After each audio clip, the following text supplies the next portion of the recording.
Hello, everyone. This is Brother Benson, and it is a nice evening or a nice morning, depending from where you are. And today, I'm glad to have a guest, and the guest we have today is somebody who have lived in two locations. So we will also know how he feels and how he thinks about two governments. Abarigani. Mzuri sana, very well, very good to hear from you. Mimi pia nimefurahi. Bado unasema Kiswahili ama Kiswahili ilipotea wakati uliingia Amerikani? Kiswahili kidogo, lakini bado tunajaribu. Hiyo mzuri. Unajua, mara mingi huwa tunasema usisahau kwenyu, kwa sababu sisi tumelelewa kwa mazingira ambao unapata wengi wetu tunasema Kiswahili, na hata tukiwa kule nyumbani Kiswahili ilikuwa si rahisi sana kujua. Utaijua tu ukienda Nairobi ndio unaweza jua ile mzuri, lakini ile ya masomo ilikuwa ni tabu sana. Anyway, how are you doing? I'm very well, thank you. That's very true. I'm very well, thank you so much. I'm great to be here. Thank you so much for coming to our show.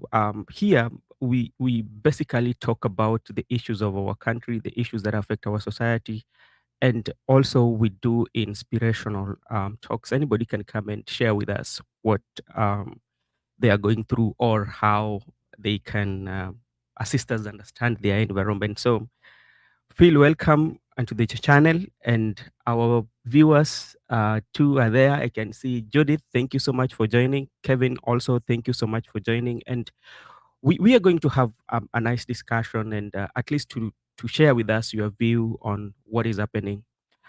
And for the first time, maybe let me give you a chance to say or introduce yourself to our viewers. Right. Asante sana. Thank you sana, Brother Benson. My name is Dennis ODENY, and very happy to be here today. I have a little bit about myself. I almost went off topic, but a little bit about myself is I worked as a program manager of a big organization here in New York. I currently reside in New York. I worked as managed one of the programs here in New York for a few years. Before that, I have been into behavior specialist position, and as a behavior specialist, what I do is I work with people to help them to exploit their potential and to experience better ways of living and fuller lives. So, learning different things in their environment. Back Mhm. in Kenya, I used to be a coordinator of an organization called the World Peace Initiative Foundation. And I did this for several years, moved several parts of Africa, learning from different governments, different schools, and educational systems. Mhm. Yes, and over time, we also moved to Asia. We did a series of activities there in Thailand. So Mhm. I would say that I'm a child of the world, and Yes. I learn a lot from different things. But one of the main things that I'm very passionate about is governance, particularly how we as Kenyans and as Africans can take back our governance and become better equipped at transforming our countries. Thank you. Thank you so much. And you talked of something like behavioral. Now, right now, dealing with issues to do with behavior, and I know this is in the world of autism. And when you compare the autism here and back at home, there are two things that usually come to our mind. In Kenya or in Africa, when you are part of the family is in the autism spectrum, we usually treat it as maybe a witchcraft. Maybe somebody, your parents did something. We don't look at the medical side of it. How can we make sure that the population in Africa or the population in Kenya, before we focus so much on the witchcraft or your parents did something wrong, we focus so much on the medical part of it?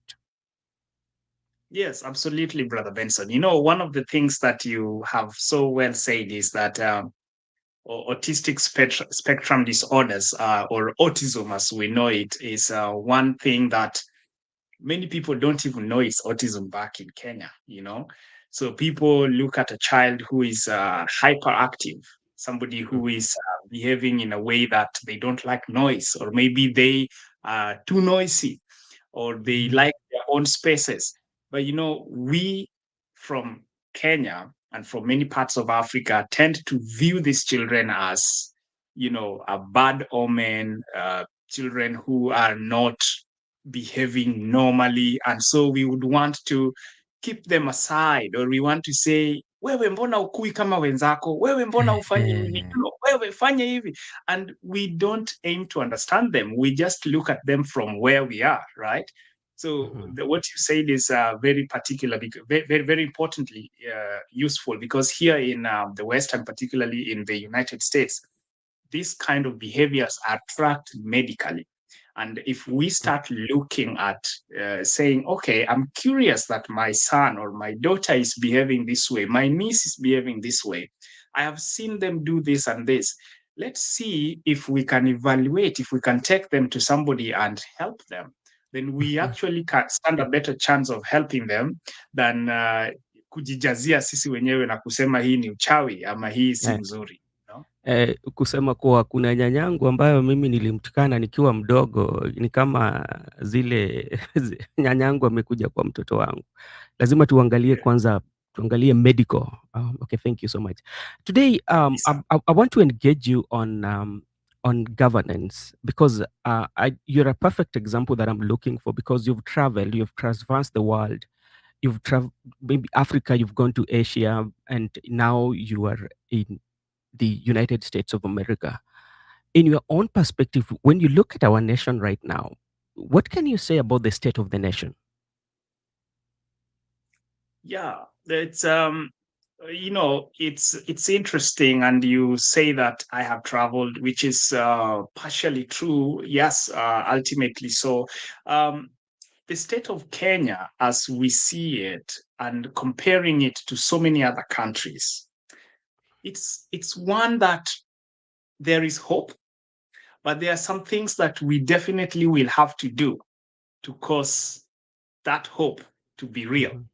Yeah. So right now, if we look at Kenya, and if we look at Kenya in relationship to all these countries, I have had the privilege and the opportunity, I'm very thankful for it, to be able to see firsthand what a first world country looks like, the challenges and the problems of and the opportunities that are there in a first world country.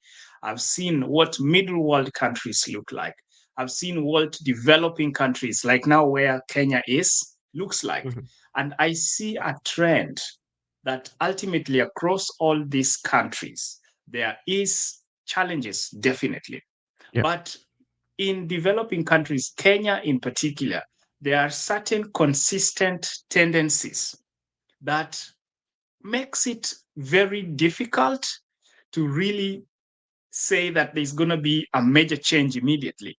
And why Mhm. I say that is it will take a certain kind of collective effort. It will take conversations like what you're doing in your media channel here. It will Mhm. take a lot more personal initiative, and mark my words, personal initiative to create the rise that is coming out in Kenya right now. So typically, Brother Benson, Mhm. Kenya, the state of Kenya right now is it's in a place of, you can imagine an expecting woman, and Mhm. the expecting woman is looking to transform and give birth to a new child. But there are other factors that has to come in, like nutritional diets, in the Mhm. form of media channels like this coming in to educate our young people, creating economic stimulus methods that is going to uplift us to a whole new level. Okay, thank you so much. And as we speak, and all that you've said, it needs a lot of inputs in different ways because it is not going as the expectation of so many Kenyans. And today we had a very big issue in Kenya, like the flights were disrupted because there is a disagreement. There's this company that is coming to Kenya, or that is coming has come to Kenya, and there is a contract. seemingly say that have been signed, and the workers at the airport are saying their interests are not catered for. And as you remember, things like airport, these are the heritage and the pride of each and every country that you cannot just decide to give it away to somebody. uh, in your own analysis or in your own view, what is your take on what is happening? Because like right now, all the flights, including major towns like Kisumu, Mombasa, Eldoret, there were not flights, even the domestic one. What does it speaks about the country? It's very good to bring it home to this particular example, Brother Benson, because if you look at it, it shows you where we are headed. You remember I Mm. told you that there is an opportunity, but where we are headed, it's Yep. very hard to speak about that opportunity because if you look at the situation at JKIA over the past few days, it's quite similar to what happened in some other African countries like Zambia, where you saw that the national airport was used as collateral for a loan. And this kind of usage renders the very source of national pride, national identity, national economic growth is given to an external party, which then doesn't guarantee us the jobs that we are looking for. It doesn't guarantee that the people who look, they are every day, there are those who go to the airport and they Mhm. have jobs there. But how is it guaranteed that now that the ownership is going to be transferred to a new party, that these jobs will be guaranteed? And does the government think that these things are going to affect the people? Or they just go about taking the loans, taking Mhm. these kind of projects, and then squandering the money in their own personal pursuits, which I know we are going to talk about a little later. But Yep. does the government think about these repercussions? It really leaves me wondering, Brother Benson, what really the government of Kenya is doing and whether their real intent is helping the people of Kenya or they are just about selfish gains. Yep. And that's what make me to yeah, about the interest of the people of Kenya, because when you look at the arrangement of the company called Adani to come and manage our airport, or they want to do the construction, nobody, I don't think like somebody in the right senses would stop a developing or a development for a country that is going to generate revenue. But what maybe we might contest the way it is given out, and what are the conditionalities that come with it. So that is also something that can be contested. And um, when you talk about the people, like, are they considering the people? So where is the problem? Is it the problem with the leadership, or the problem is with the people of Kenya? Where is the problem? It's both of them. It's both of us. It's both Yeah. us, the people, and the Uh-huh. leadership. Mhm. Ultimately, the leaders. It's such a very closely intertwined system Yeah. because we elect the leaders, we take them in, right, and then these leaders end up determining how these resources are used. If you check the origin of the giving out of the Jomo Kenyatta International Airport, right Yeah. now Mm. contracting it to an external vendor, there are origins of debts that were incurred. And Mhm. it's good that we could go to that, but that would take another conversation for another day. There are Yeah. certain debts that have been incurred that then, in certain instances, then this kind of collateral, like our uh, Pride Airport, is then given out and vended out. But the government doesn't want to talk about that. So who is to blame?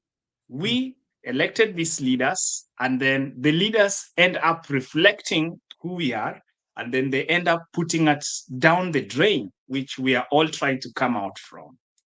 Okay. Thank you so much for that. And I want also to invite you to share your view, because you you, I think you are aware about a fire incident that took place in Nyeri, where we lost young Kenyans. You know, and some, as we speak today, their whereabouts are still being questioned. Some have not reunited with their parents. And this is seems like something that has always been taking place, because this is not the first time we are seeing the fire. But what makes this one so special? These are young kids. Yeah, for cases like high school, we could say there must be something that propagated that. Maybe for the high school students, based on their ages and how they think. But these are innocent kids. I don't think like yeah. As we speak, there is no any other statements we've received to know even the owner of the school, w- whereabouts of even the ambulance that took them to the hospital. There's so many things that we are asking as somebody. What can you say about that, and what kind of image does it give to a country like Kenya, or a government that is in place, that is the national government in the county? Mm. Yes, you are somebody who is well traveled as well, Brother Benson, and you have had the privilege of seeing how institutions in the United States, for instance, are regulated. Yeah. I watched the scenario that happened in Kenya with the burning of the dormitory at Hillside in Russia, and it filled me with a lot of remorse to see how children could go through so much pain. And it's something that they literally, this, we are talking children between the ages of 8 and 13. Really, hawa ni watoto wadogo sana, ni watoto Uh-huh. wadogo kabisa, Mhm. because they are at a stage where I wouldn't think that it could be an arsonic attack from the students.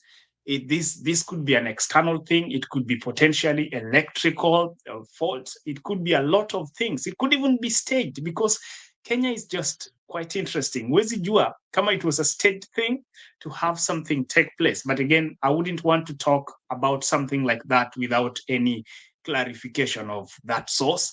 But Mhm. what I'm saying is we do not know the cause. But out of that, we have seen the impact of more than 20 children now, as we speak, now more than 20 children dying. A lot Yeah. of them, almost 40 others, are unconfirmed as to where their whereabouts. And you wonder what really is happening in a scenario like this. A couple of days after the Russia event that happened, Isiolo girls also went up in flames. One of the dormitories there went up in flames. And this is not the first time, because you remember, Brother Benson, a couple of years back, actually last year and the year before, there was a period where there was burning of schools, widespread burning of schools in different parts of Kenya. And before we even look at what are the causes, because there are certain causes, but I want us to look at one thing. Yeah. How come it happened then? And how come it's happening again? And it seems to be following a certain trend. What is it about our education system, which again filters back to the leadership? What is it about it that they cannot rectify and create safety measures that schools can align to? There is something umesema hapo. You've said something very powerful. You've said something that, as at now, there is no clear statement as to what is happening. There is no clear statement as to the cause. All we see are the usual politicking, at the usual statements of all the perpetrators will be brought to book. But hizi ni Mhm. vitu tumesikia, hizi ni vitu we know. So Mhm. what exactly is happening here? It's a question that I would want to talk at length about with you, Yeah. because and I know we are going to talk a little bit more about this, but if you Mm. look at recently, and I would like our viewers to listen to this carefully, because much recently, Brother Benson, my children go to school here locally at in New York, and one of the things that happened is there were two dogs that were on loose in the compound, and the school administration immediately sent in the rescue team and notified all the parents. And they told us that within 2 hours, the whole scenario was contained. What happens to scenarios like that compared to what happens in Kenya, where we see dormitories built with grills on the windows? Grills that nobody can pass when there is a potentiality of fire. Mm, Ultimately, we can't blame rising of fire. Sometimes fires do happen for sure, mm, but there are certain safety precautions that I think at this point in time we should be seeing their implementation instead of the normal stories, the normal people coming on screen and saying, hey, we are going to prosecute them, but nothing really is being done.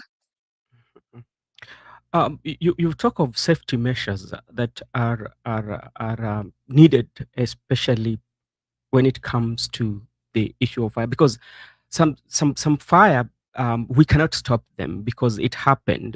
Like this one, we were being told, we are not yet confirmed, but we're being told that there was a bulb that might have busted, and that one might have caused the fire. But now the question is, was there, like in these areas, like when you go to United States, you would find what we call the smoke detectors. Yeah, that immediately there's something like smoke, the alarm will alert everybody. That is one. And the exits, because majority of these classroom, do they have exits? That is another thing that we have to ask. Another thing also we were asking at the time, especially because, like, that is a there must be a security officer. Did they patrol at Do they have times that they patrol and look at, okay, people are safe? Yeah. So do they have those safety measures, especially when it comes to school? And are the parents allowed to visit those schools and see where their children are sleeping? We said that's another good issue. So I don't know how what you can say about the safety measures that are being put in place, and if they can learn from what has been happening, what are the safety measures they can do to avoid that? Yes, Benson, and it's interesting, really. You talk about these safety measures, and I have seen firsthand. I've been part of implementation of some of these safety measures in some of the programs that we work with here in New York. And as I see, one thing that is eating us slowly, according to our Kenyan language, it's Mm, eating us slowly, is that we like shortcuts a lot. We mhm, like to settle for substandard procedures that just make sure that the top people, the owners of the project, are earning, but the safety and the other important standards that are needed are not really being met. So when you talk about some safety measures, some of them which were rolled by the Ministry of Education some time back were the conducting of fire drills. yeah, Are this really being done? Right? Are these yes. fire drills really being done?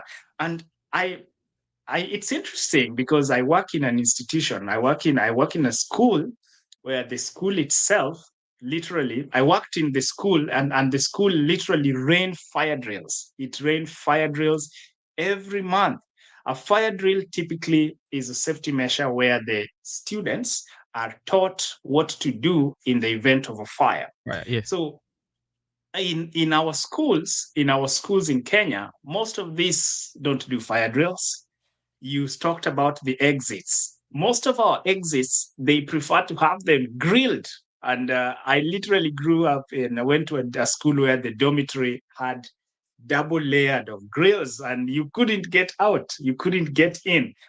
Partially, they are protecting the safe, they are looking at the safety of the goods of the students' boxes. But what about the safety of the people? It makes me wonder where our priorities are, because is it the priorities of our possession or the priorities of human life, you know? Actually, human life And should it's a come very first. it should definitely come fast. It should definitely come fast. Think about smoke detectors that you talked about. These are simple smoke detectors that happen at, with that anyone can acquire. Is really the cost is not as much as the Mm, damage that comes when there is the actual fire happening. So we have literally ignored the simple processes that will guarantee our safety, and this is in regards to the management of the school, because I don't think the students really would do that. And I don't But think the parents would do that. But I want to bring the battle of accountability a little bit to us, the people as well. Now, when we go to these schools, do we guarantee that the schools, the dormitories have the fire alarm detectors or not? you You know, know? let me look, because like if you look, this school has really performed. It kind of is performing well. Yeah. So what happens with the parents? The parents are looking at it this way. This school is performing. Yes. Because everybody Yes. wants the success. They want their children, Yes. or everybody wants them to be successful. By successful, which performing Yes. well. That's which I agree. Yes. But if you look at the success and the safety, which one should you look first? Because like, okay, the school is performing well. That's on in terms of performance, and what we give you 100%. But when it comes to safety, what percentage are we giving you? So you weigh the option, the safety and the Yes. and performance. So I think it also comes back to That's the right. parents too. There is a That's role right. that they should play in a society. It is not always that the school is performing well, or we have very good teachers, but you don't know the safety of your kid. So it is something that that conversation should be brought in the society, and we look it Well, into it very keenly. You know, mm, in because like right now, when every the blame game will be, the blame game will be there. But like we tend to forget, how did we come here, we get there. and How did we get how there? did even the school got the license to operate. you know That's right. those are some of the things That's that now we are missing. We are not right. questioning those. Yeah, but we are now at the crisis. We are looking at the crisis, because we find that some of this can be prevented if we are law abiding citizen and following the right procedures that are laid down by the Ministry of Education. So it also comes to self conversation with the society. It's very interesting what you say, because how I say that is, how do the society define success? You know, Yeah, it's so interesting that we look at success more in terms of the physical achievements, the papers, the good marks, but then we don't look at the holistic side of success. I have a teacher, and now he's one of my very close mentors. He taught me at in university, at the Kenyatta University. And what yeah, this teacher would do when he walked into a building is he would assess the exits, and then he would check. He walks in and then he would check the exits. He would check the roof. And then I used to ask him, "Hey, Mwalimu, why do you do this? Why do you check this?" And he said, "You know what, Dennis? When you come into any building, you want to mhm, always look at what are the potentials for an emergency. And if yeah, there is an emergency, how will you get out? Because if mhm, you don't, you will die." And death is, in as much as death is an inevitable part of life, it's we want to live as much as we can to be able to contribute more to the society. So mhm, evaluating the safety, or evaluating success, not just beyond the grades, but evaluating success at safety, at ethics, not just safety, but ethics, evaluating success from all these all-rounded sides, yeah, it leads to a very comprehensive way of looking at things. So you're very right. It comes to us as parents, and as parents, what are we doing? Unfortunately, Brother Benson, when we do that, we are going to realize that not many schools will be meeting our measurements of success, and we will let them go. But the good thing is, yeah, when we do that, the schools mhm, will have to step up, because they yeah, will know that the parents, for them to attract this kind of parents, they have to mhm. work hard to make sure that they are following and complying the safety protocols that are needed. Oh, okay, thank you so much. Now, I know also you've been also following the politics of Kenya, and as somebody who is abroad, you know how the system and how the things work. But when you look at what is happening right now, we are seeing a disconnect, or we are kind of like seeing a disconnect between the deputy president and the president. because we find their allies, their factions, their foot soldiers keep on having bitter exchange of words in a society. And just to crown it all, the majority of them are coming from a particular area that actually right now is grieving. You know, they're coming from Mount Kenya area. But now, and the executive are the now the drivers of the country. And if this disconnect is there, what do you think the country is going through?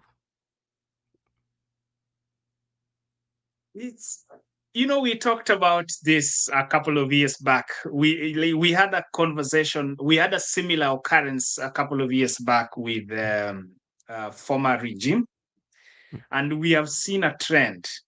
One of the things that are very common is for us as human beings to do is to look at what is the probable, almost certain future. What is the future going to look like if Mhm, certain things keep happening the way they are happening?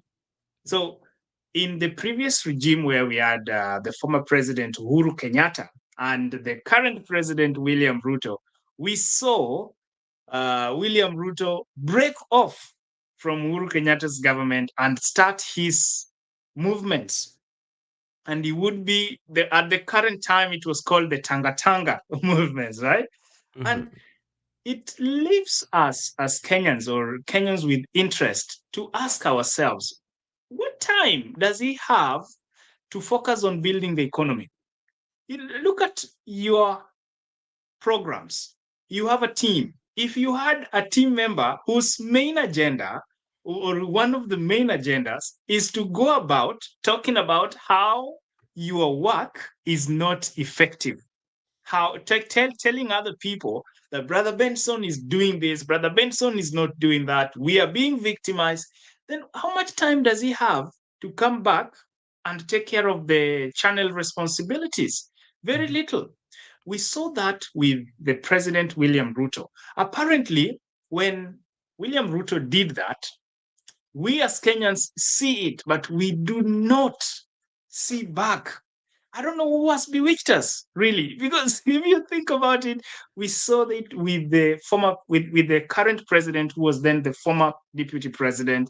He went mhm, about, he did his canvassing, he did his you know, divisive politics, and mhm. eventually we voted him in.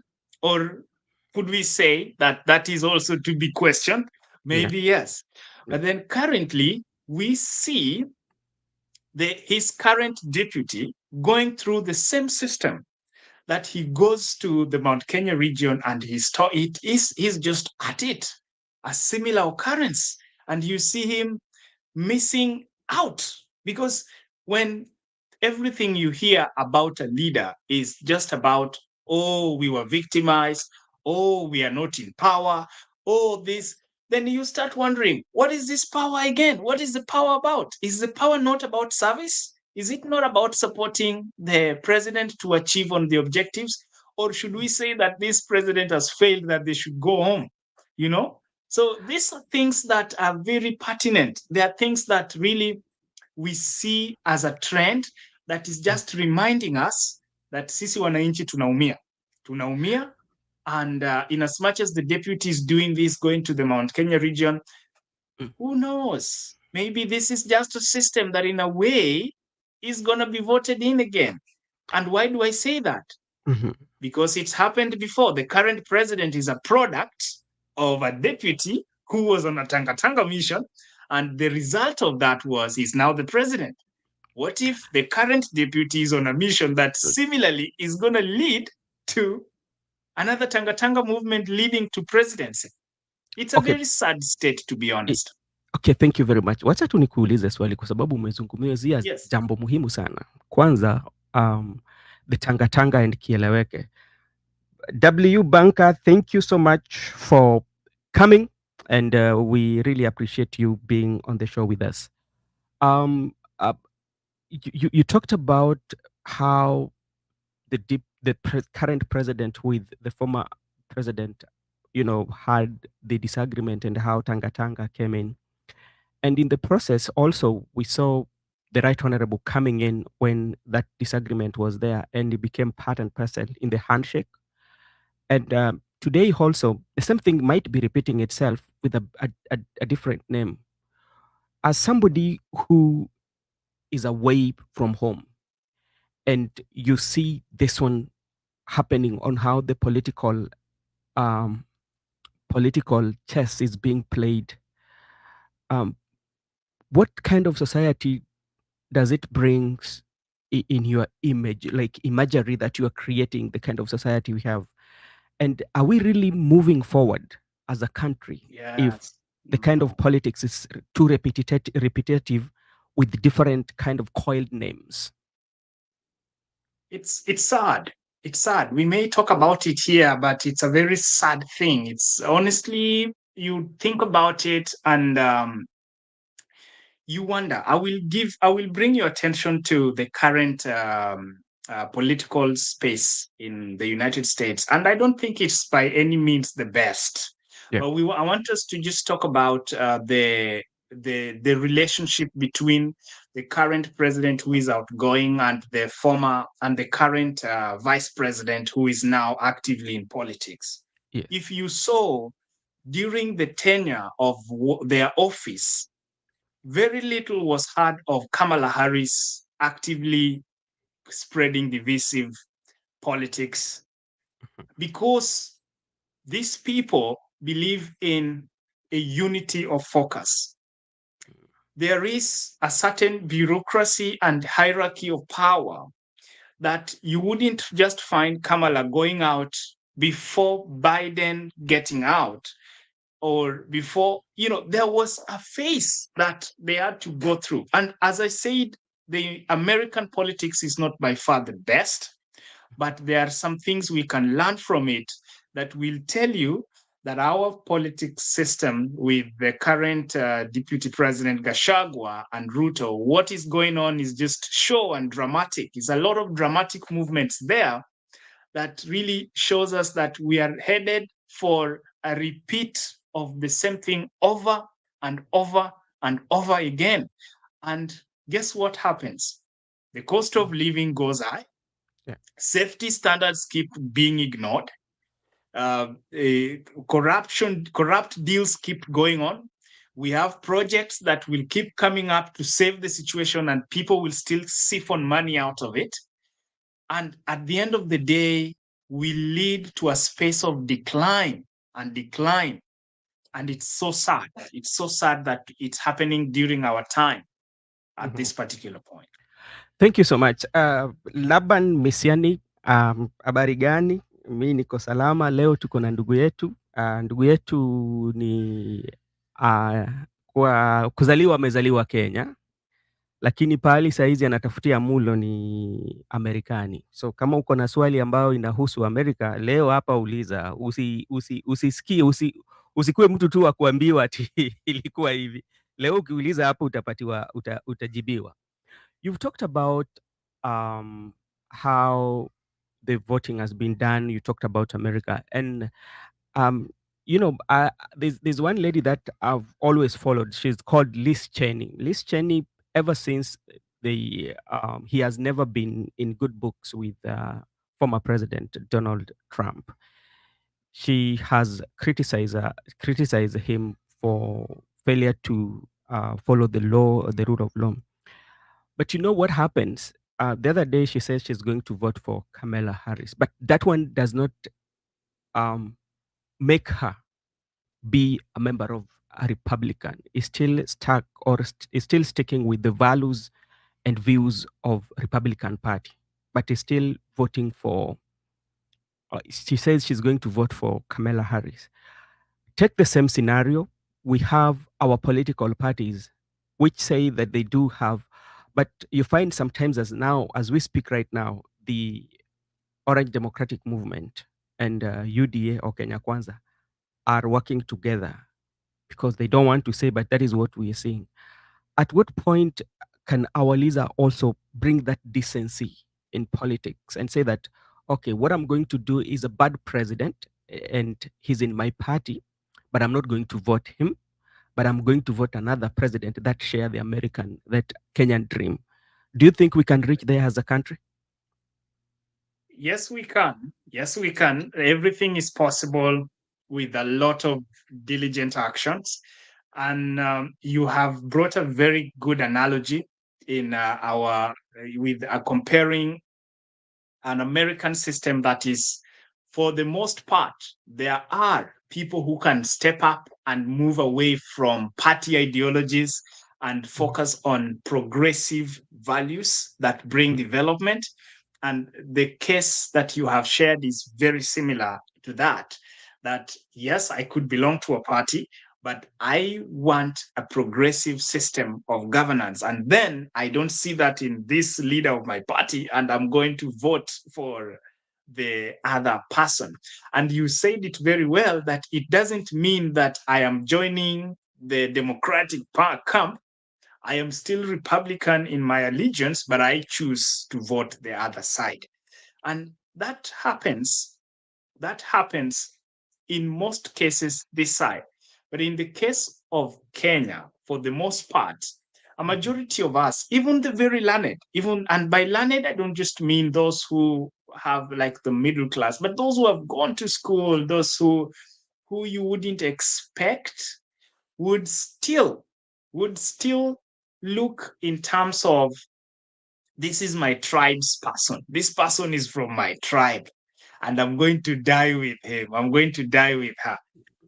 So Yeah. the tribal politics becomes very, very serious. And as long as we speak tribal politics, there's very little we can do. And I want to just draw your attention. This might be a very contentious Yeah. subject, but Mhm. I want to draw your attention to the ODM, the Orange Democratic Movement, Yeah. moving in the previous regime, forming an alliance, and in this current regime, forming an alliance as well. It makes me to think personally, as Dennis, that there is something that the Orange Democratic Movement tends to draw as a result of joining the governments at these particular stages. For me, there is a lot there that I would wish that people talked about, but apparently people prefer not to talk about these topics. But there is something right there where the ODM would say, I see it going down. I want a copy. I want a share. I want my share too. Kiende chini, but hata mimi pia nichukue share yangu.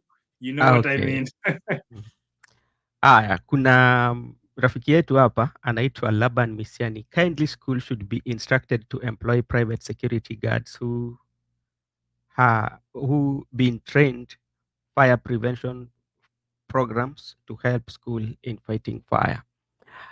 That is possible. And Actually, the school should not do that. It is the work of the government to provide. You know, the problem that we have, if you look at our county governments, you will find that the fire trucks are majorly in the headquarters. Yeah, they're not, they're not. But in a very, very robust society, at least the fire departments or the fire trucks should be accessible. Water should be accessible Deployed. to everyone. Yes. So that is something that they should do. Those kids were targeted for kidnapping at Laban Mesiani. Yeah. So some of the things that people are saying. So we because how can we account for those who are still missing? Where are they? Yes. Where are Where they? they? Because that could be actually that one should be the work of the law enforcement. Keep on briefing because I usually see in some other countries, the law enforcement will not leave the area until the investigation is concluded and they have evidence and give everybody a satisfying information that a parent will go home well convinced in pain, but let's say that it happened, there was a mistake. That is usually happening. Let's come to our discussion. So, what are the strategies that Kenyans can use to get back their country? Because by getting back their country, it should be um, holistic, whereby the leaders who are given the priorities or the leaders that are given chance to lead should always put people first. And the voters who are voting should also align themselves with the people who share their vision, not because they are well blessed in terms of pocket, but they are blessed in the vision and what they want to do for country. How can we now take that country back and make sure that this is a country we want? It's a good question. It's a good question you have there, and I want you to stay with me around taking the country back to, first of all, before we just go right in, Yes. to connect the very reason for why these problems exist in the first place.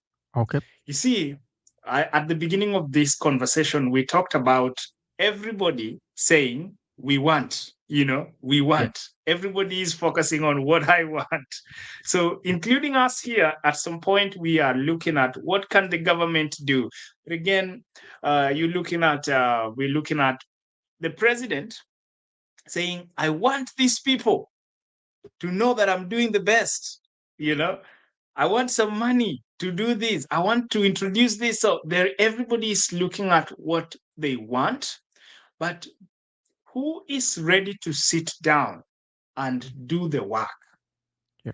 So unless we all see that what we want, everybody wants all this, but then Mm. unless we all see that there is what we want, but there is also what But, I can do as but Dennis.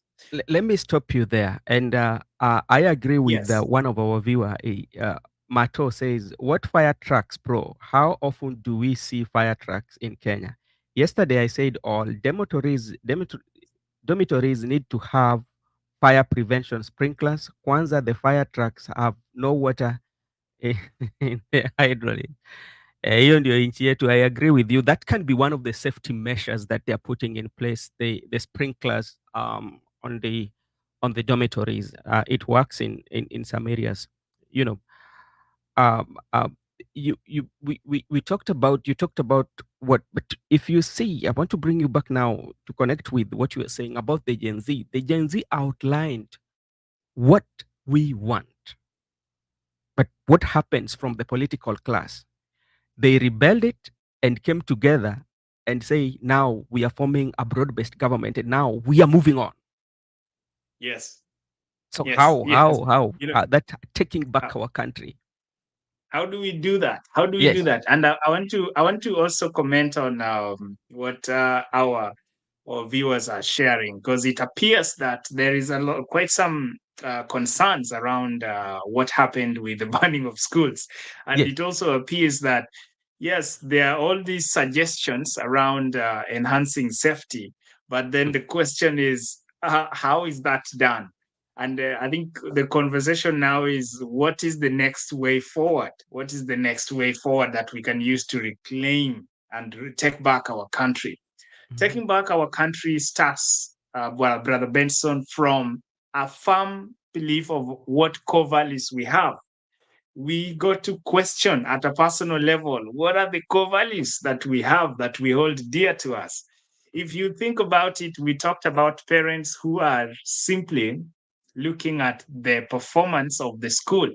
Watasema ile shule ina perform vizuri, iko na ilipeleka watu 12 out of Mhm. 20 people to the Yeah. university, or to everyone got an A, so let's go to that school. Yeah. Oh yeah, what's the fees? So they will look at the grades. Then number two, they will look at the affordability. Is it affordable? So watasema, okay, it's cost this much. So beyond affordability na grades, kila kitu kiko sawa. Let's go in.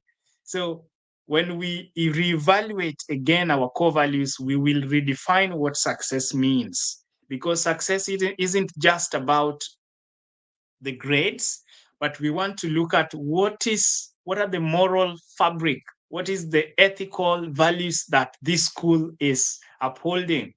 It will determine what kind of leaders we are bringing forth, and it will determine so many other things, because when we evaluate the core values, we will start focusing on raising leaders ourselves.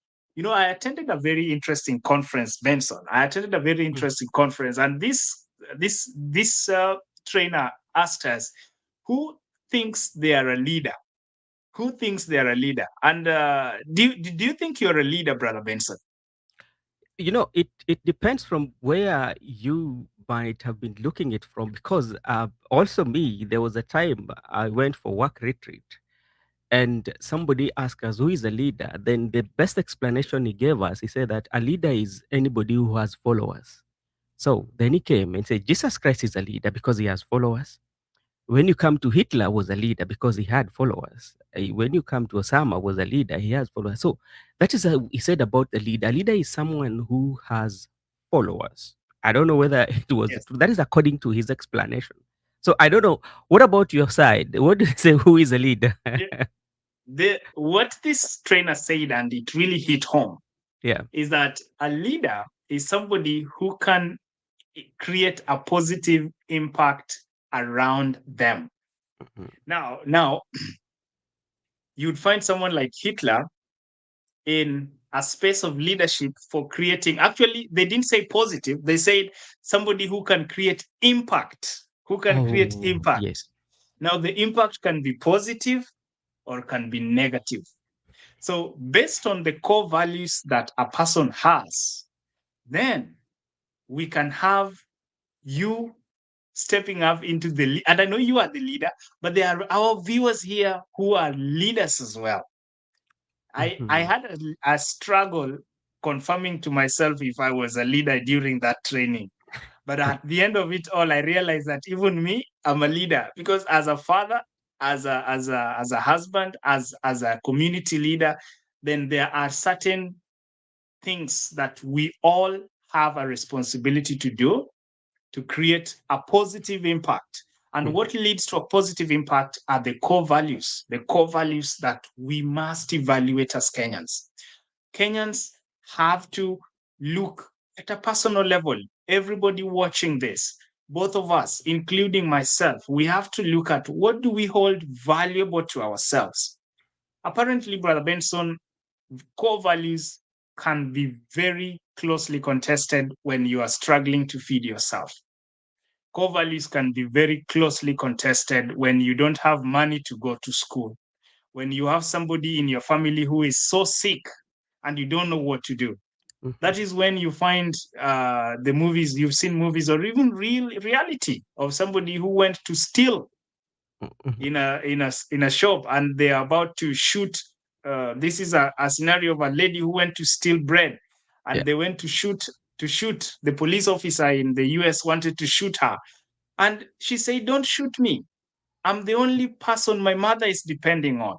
Yes. So sometimes core values can be very much contested, but core Mm. values, in as much as they can be contested, must always come back. That in as much as we fall, we come back to these core values and we determine the kind of leaders we want, the kind of institutions we want from the core values. We can actually say Ruto, the president, is taking us for granted.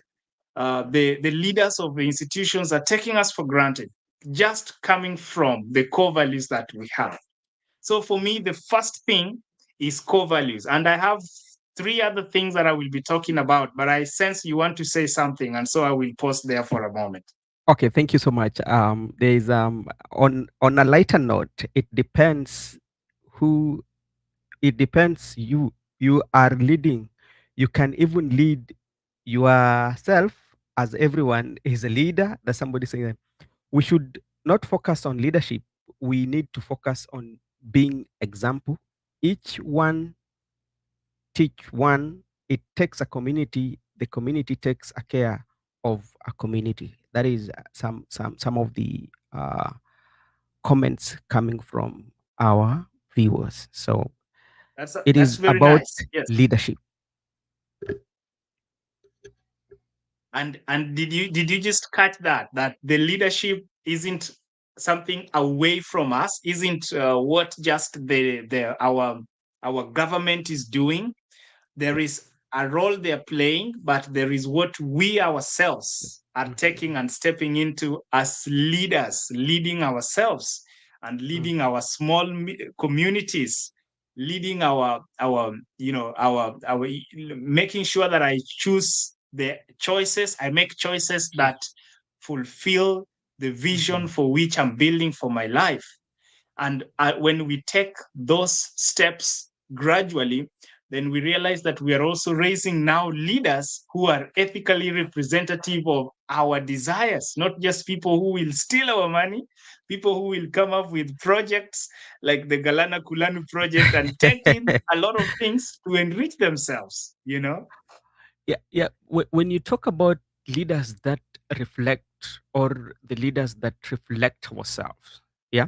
For instance, Mhm. for example, you come.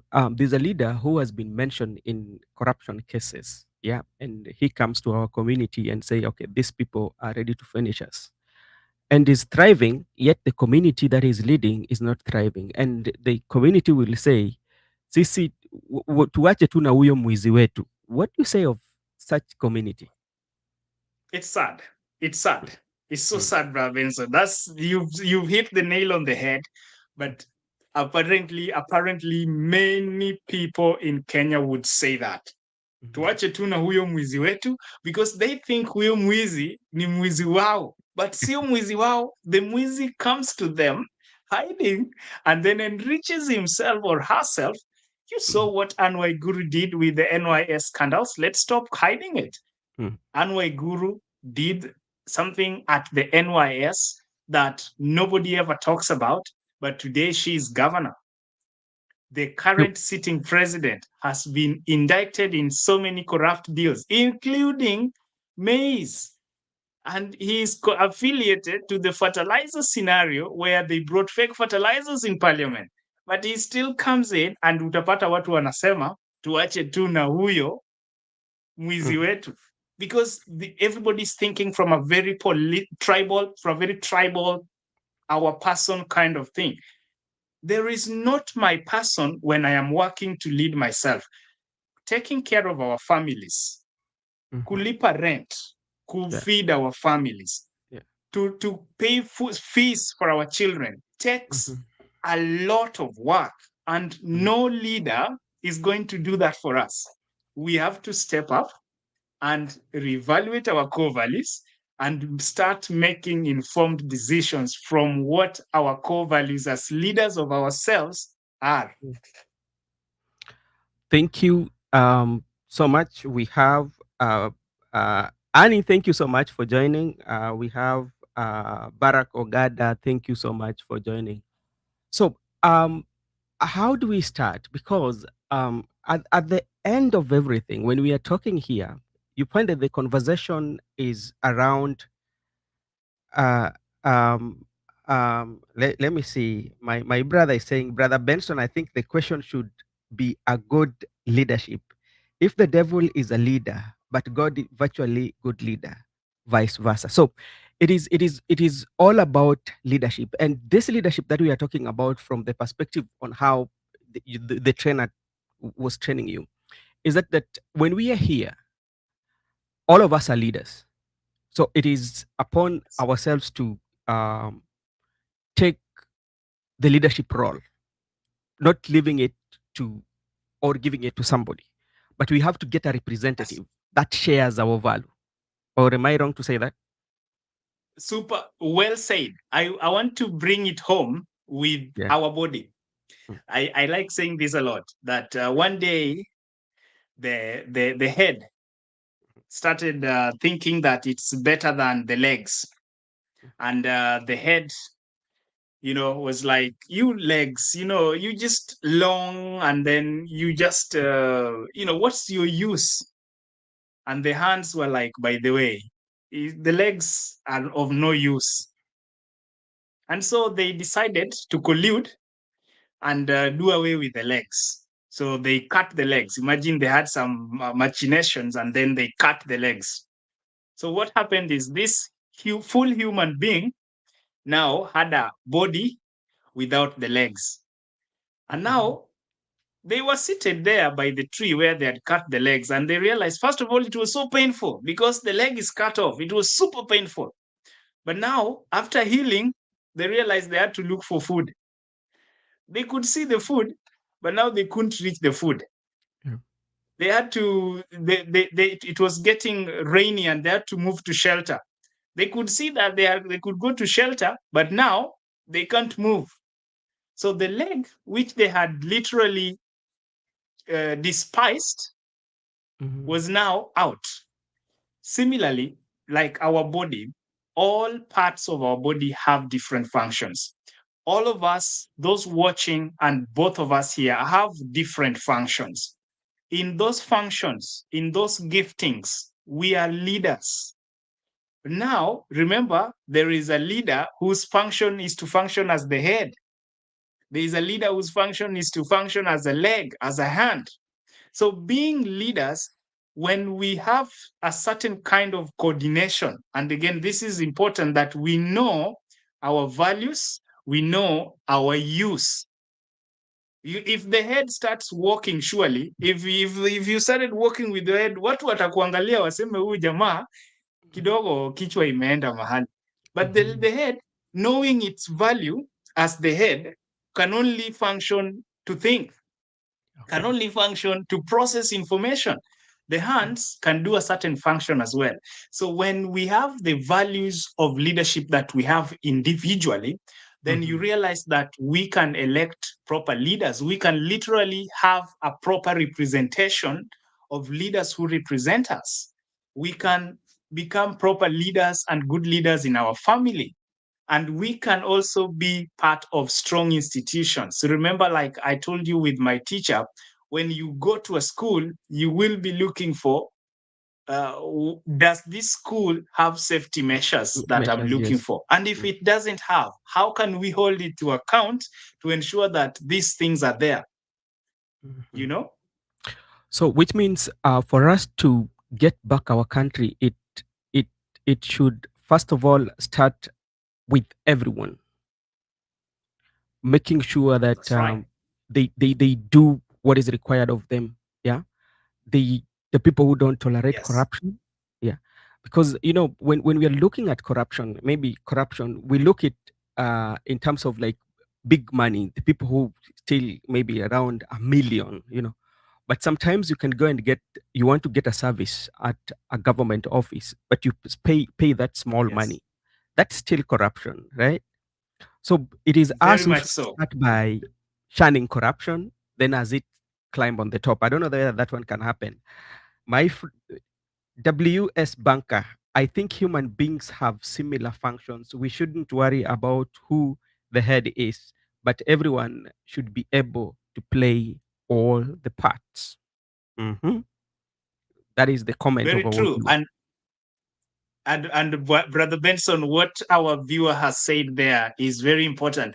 It's not so much worrying about who the head is, but it's worrying if we are really feeding a head that represents us. If the head is corrupt and Mhm. we have a mental problem, then that's where we take the head to a mental institution and we do something to resolve it. If Okay. and there are certain so there are certain things we can do to transform the head, and the head in this case shouldn't be looked at as a person. The head should be Mhm. looked at as an institution. I think that's again something very important that we are missing. We Mhm. look at the head, we look at the hand as a person, and then that's where we start saying our person is in the government. But what if the head is an institution that when somebody is the president, that there is a certain set of conduct that if they Mm. don't act according to that conduct, Conduct. when somebody is a father, when somebody is a certain a leader, then they have a conduct, a code of conduct for that position that they Mhm. act in accordance with that particular position. Okay, my brother, I'm seeing the time is not on our side, but I will continue to engage you, and maybe on off the politics of and everything. You for how long have you been in the United States? I've been here for 3 years. 3 years. How is the life like? It's good. The United States is good. One thing that I find very different from Kenya is here you have to work. In Kenya you can literally stay back home and work less and say that nitaenda nyumbani nikae kidogo, then I can come back. But here you have to work. So the life is very fast. You have to work. You most likely have to work 2, 3 jobs to be Yes. able to sustain it and to be able to live a life that you want. Wewe kama unajua watu wengi wamekumbana na vitu mingi. Labda nikuulize tu swali moja, labda kama ulikuwa na project ama tuseme ulikuwa unaendesha nyumbani. Ah, Mm. um, imekuendea vipi? Kuna venye ulikuwa unajenga ghorofa lakini mtu pia anajenga ghorofa kando yako na pesa yako, lakini ama unapigiwa picha nyumba ingine yenye hujawahi jenga. Ushawahi pitia hiyo ama wewe Mungu amekubariki umekuwa na watu wazuri kwa ground? Nishawahi kuona lakini sijawahi pitia mimi personally as Dennis, Eh. lakini hiyo ni kitu who happen for so many people and Mhm. mostly unapata ni ile wakati watu wanatuma tu pesa. I know there were times for me for sure when I would easily send in some money and just I would know hii pesa sio hivi na hivi, but you you let it go knowing that it's not so much but ultimately people tend to take advantage of watu wako huku sana wakidhani pesa ni rahisi kupata, nayo inaenda inaharibu vitu mingi kabisa.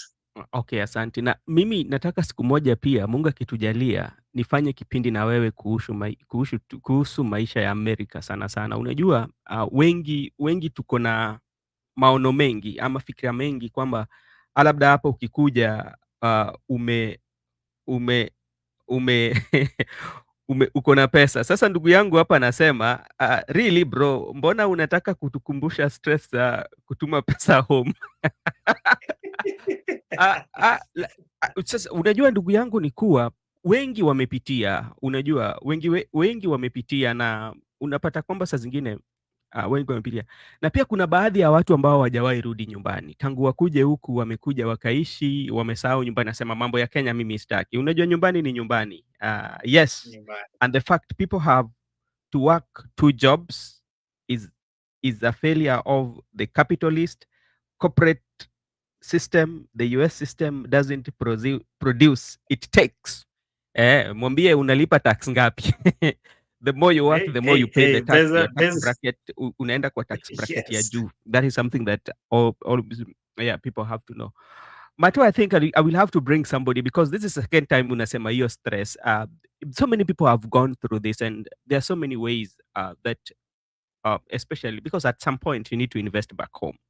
And how can you invest back home and you are here?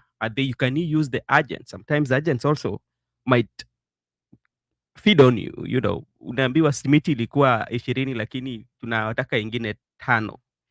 Hiyo zimeenda na maji. Yeah. So that is, and I need to engage you Brother more Benson. on that about the lifestyle of America. Mambo ya kuingia na kutoka. Unajua hiyo. Ah, Yes. Hata Yes. hata nimetoka kazi kiasi, nimeenda nje juu ya hali ya story na kuja show 2 minutes. Hii story inauma sana. Thank you so much and I'll be here. Makubura will be here to host the show. Mimi nakusubiri hapa kwa show. Ndugu yangu, maybe your last words, and I'm promising our viewers, because I'm seeing there's so many questions that are coming in, I will organize again to host you so that we can have this conversation. It is also very, very, very okay to tell the public or to inform the public. It is not bed of roses, especially if you are abroad. You know, you have to work hard, and the burden that also comes with it, from the expectation from the community, even your family members. You know, it's overburdening. So it's something that we can also share. It's not bad to share because these are That's right. experience. So if a Mhm. new person is coming to the US, you have to know what you're coming to or what you are expected of, you know. I think that's very important, and I would want us to have another conversation where we talk about some of these challenges. America inaweza kupeleka mbio, not just the United States, sometimes the UK, Germany inaweza kupeleka mbio sana. and Uh, it can affect your mental health. I literally have been in scenarios where my mental health has been affected as well, and unakuja unapata depression inakuuma, uh, unaingiana na mambo mengine, but then you come back, you pick yourself up, and it's good to share these things so that we get to really resolve and find ways to help wenye wanakuja huku wasiingie kwa hizo loopholes. But my final words, I see we have new guests joining. My final words are that taking back our power is very important. The first step is to really realize that sisi wote, we are leaders. We are yeah. leaders, and there is a leader in the head, there is a leader in the hand, there's a leader in the legs. What I mean by the body parts is in every capacity, whether Mhm. somebody is into speaking, somebody is Mhm. into management, teaching, they are all leaders, including fatherhood or motherhood. We are all leaders. So, how do Mhm. we derive positive impact as Kenyans from the leaders that we are instead of looking at thieves that huu Yeah. ni mtu wetu, instead Yeah. of looking at the corrupt people, you know? So Mhm. we have a responsibility, and sisi wenyewe pia to look at areas where sisi wenyewe ni wezi, then we rectify that as we Turekebishe. go on. Yes, kabisa, kabisa. Otherwise, thank you so much. Thank you so much, and I will engage you. Mato, habari gani? Niko salama lakini mnakichokoza. Tunakuchokoza aje baba? Hii historia ya kutuma pesa home ujengewe nyumba bwana, hiyo imeniuma nikatoka. Sasa unajua ni vitu ambazo labda tuzungumzie watu wajue, kwa sababu kuna watu ambao wako na fikira ama wanafikiria kwamba huku pesa unachota kwa maji na kutuma tu. Unajua mimi hey, my brothers and sisters, my friend, I send money niluwe for somebody to buy me lori 9 za nini za mawe. My Eh, friend, unajua picha niko nazo hadi wa leo. lori ijafika site. Sijui, I think ilipotea ama dereva alisahau direction. GPS haikuwa inafanya. Ah, mi nakwambia wewe afadhali, kuna wengi wamepitia, lakini sasa unajua the problem that we have is that we usually don't tend to talk about those issues, because they're affecting, not even that, how many people have you paid for them school fee yet hawajafikisha pesa, ijafika kwa shule? So many. No, and that goes back to what you guys are talking about leadership. And that's why I was commenting on the side, said everybody's a leader. Hata Shetani is a leader, Yes. and you can also lead yourself. It just depends who you're leading and which direction that you're leading in, going, which direction you're facing. Yeah. You lead yourself. Every time you walk out of your house, you're leading yourself to go into town. Yeah. And also there are those also who have formed this habit whereby, if we can help, you try so much to help them back at home, and they feel that is a privilege. If you don't help them, you become the bad guy. Oh Those of no, we have them we are down very bad. used to that. I mean, Also, especially the people who have been in diaspora for a while. For me, I have been for a while, but I'm planning on.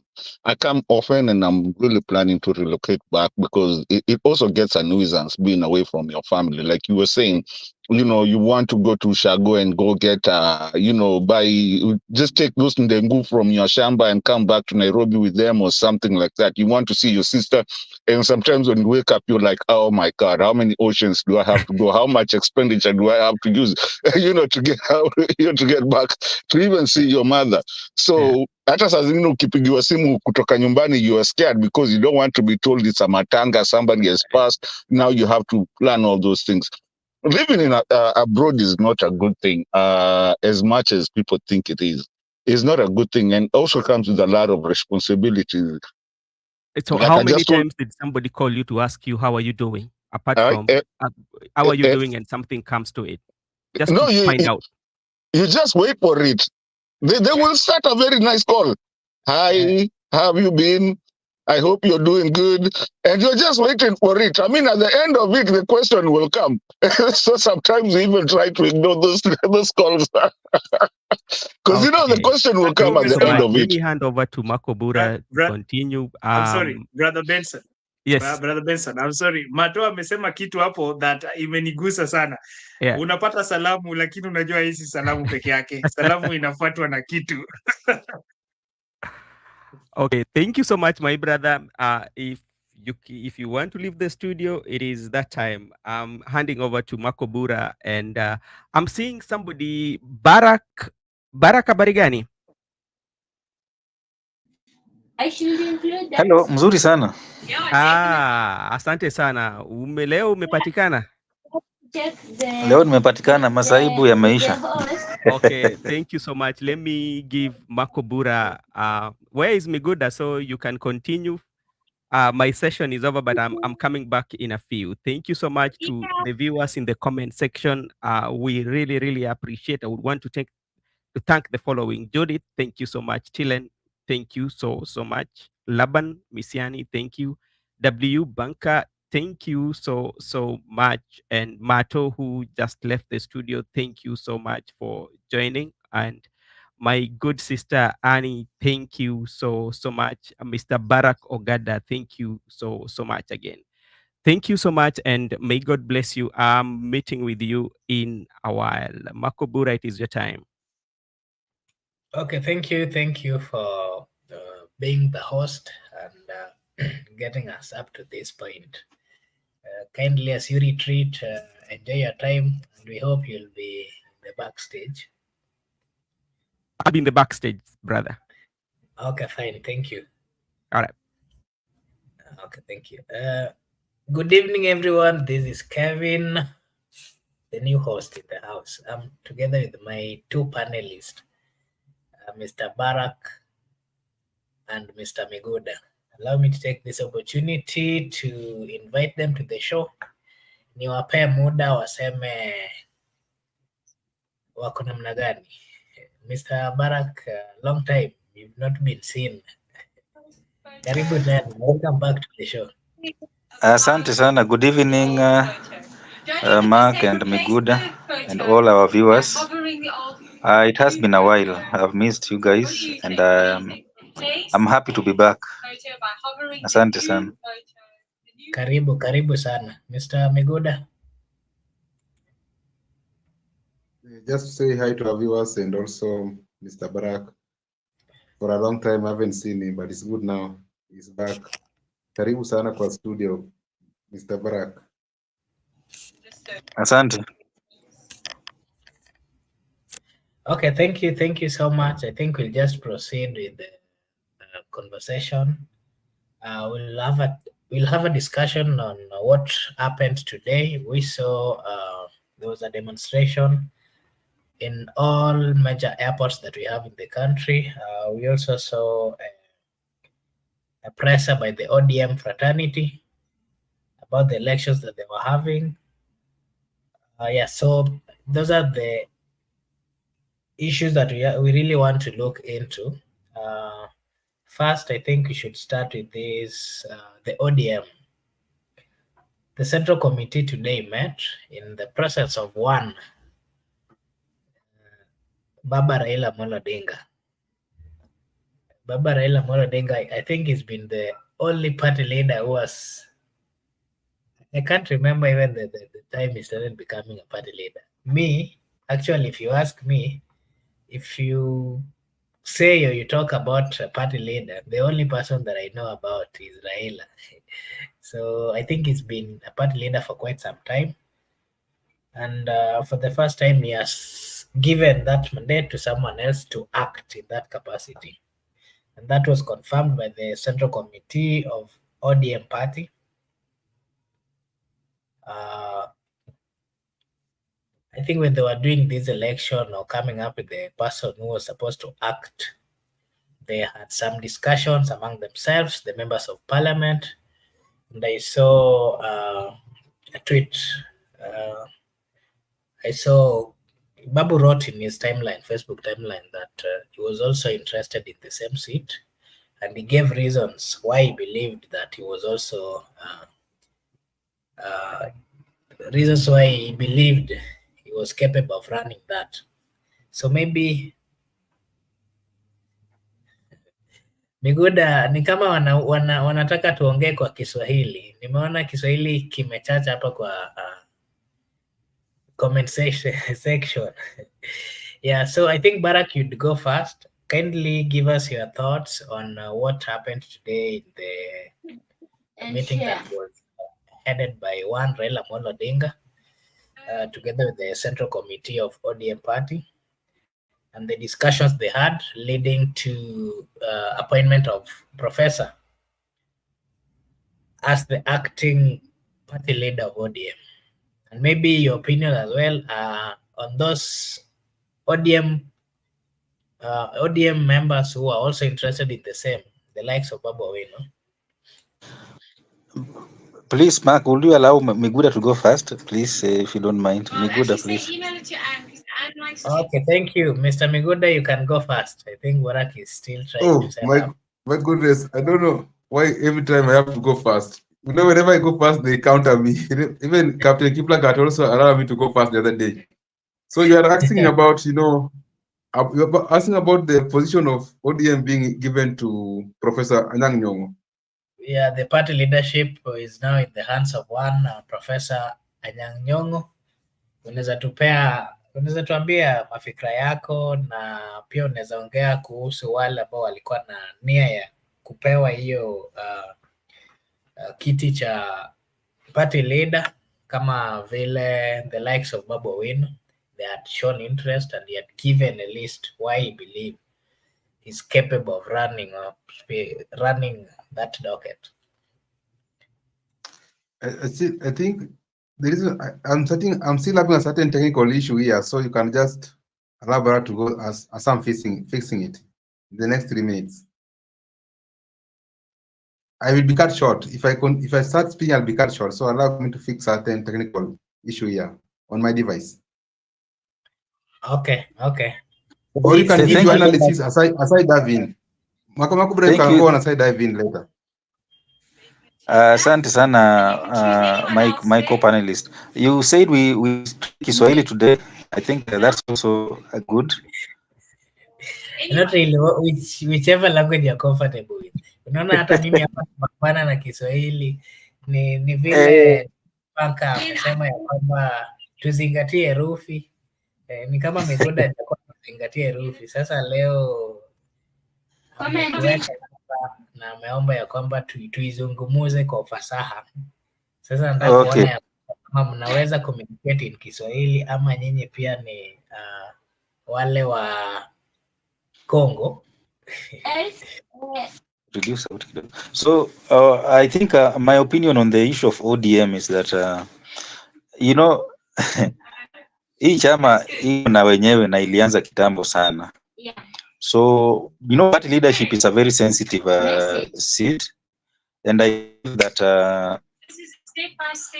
the person that should occupy that seat is someone that has a history with the party. And even though I read what Babu Owino wrote, Babu Owino is not considered to be among the insiders of the ODM. That is why the party leadership of ODM is very far from him. And the professor was the first secretary general of ODM, if you remember the days of Pentagon. When ODM won by the majority members of parliament, that was in 2007 election. Professor Anyang' Nyong'o was the secretary general. So he has a long history of being among the founding members of the party. So when the ODM was founded, he was the first secretary. So he has a lot of knowledge, and he understands the ideologies of ODM. So him being appointed as the acting party leader, I think is a good thing, rewarding loyalty of the ODM. But on the other hand, the professor belonged to the old guard of ODM. So to people who are I can describe them as radicals, people who can inject new blood in ODM, people who believe in in a young leadership, young leaders taking over. I will not see that as a step in the right direction, because someone like Professor Nyang'o, he's having his last term as the governor of Kisumu, and he has been before that he was a senator, he has been a member of parliament, he has been a CS, a cabinet minister, and even if you look at his age, he's old. So even the leading ODM, he will not lead ODM for some time, because, and I believe the Raila will not want someone who can lead ODM the way he did. That's why you see they try to bring in Professor, because they know that Professor is in his sunset years, even in leadership, because because of his age, and also because the time he has spent in the public limelight. Therefore, we have merits and demerits of this, and I believe we could have the ODM could have invested trusted this position in someone who is a bit younger, and we have people in this party who have been loyal to this party, and I believe it was time for them to take a risk and entrust to one person who is vibrant, and someone who can inject new blood ODM leadership and also the ODM style of doing things.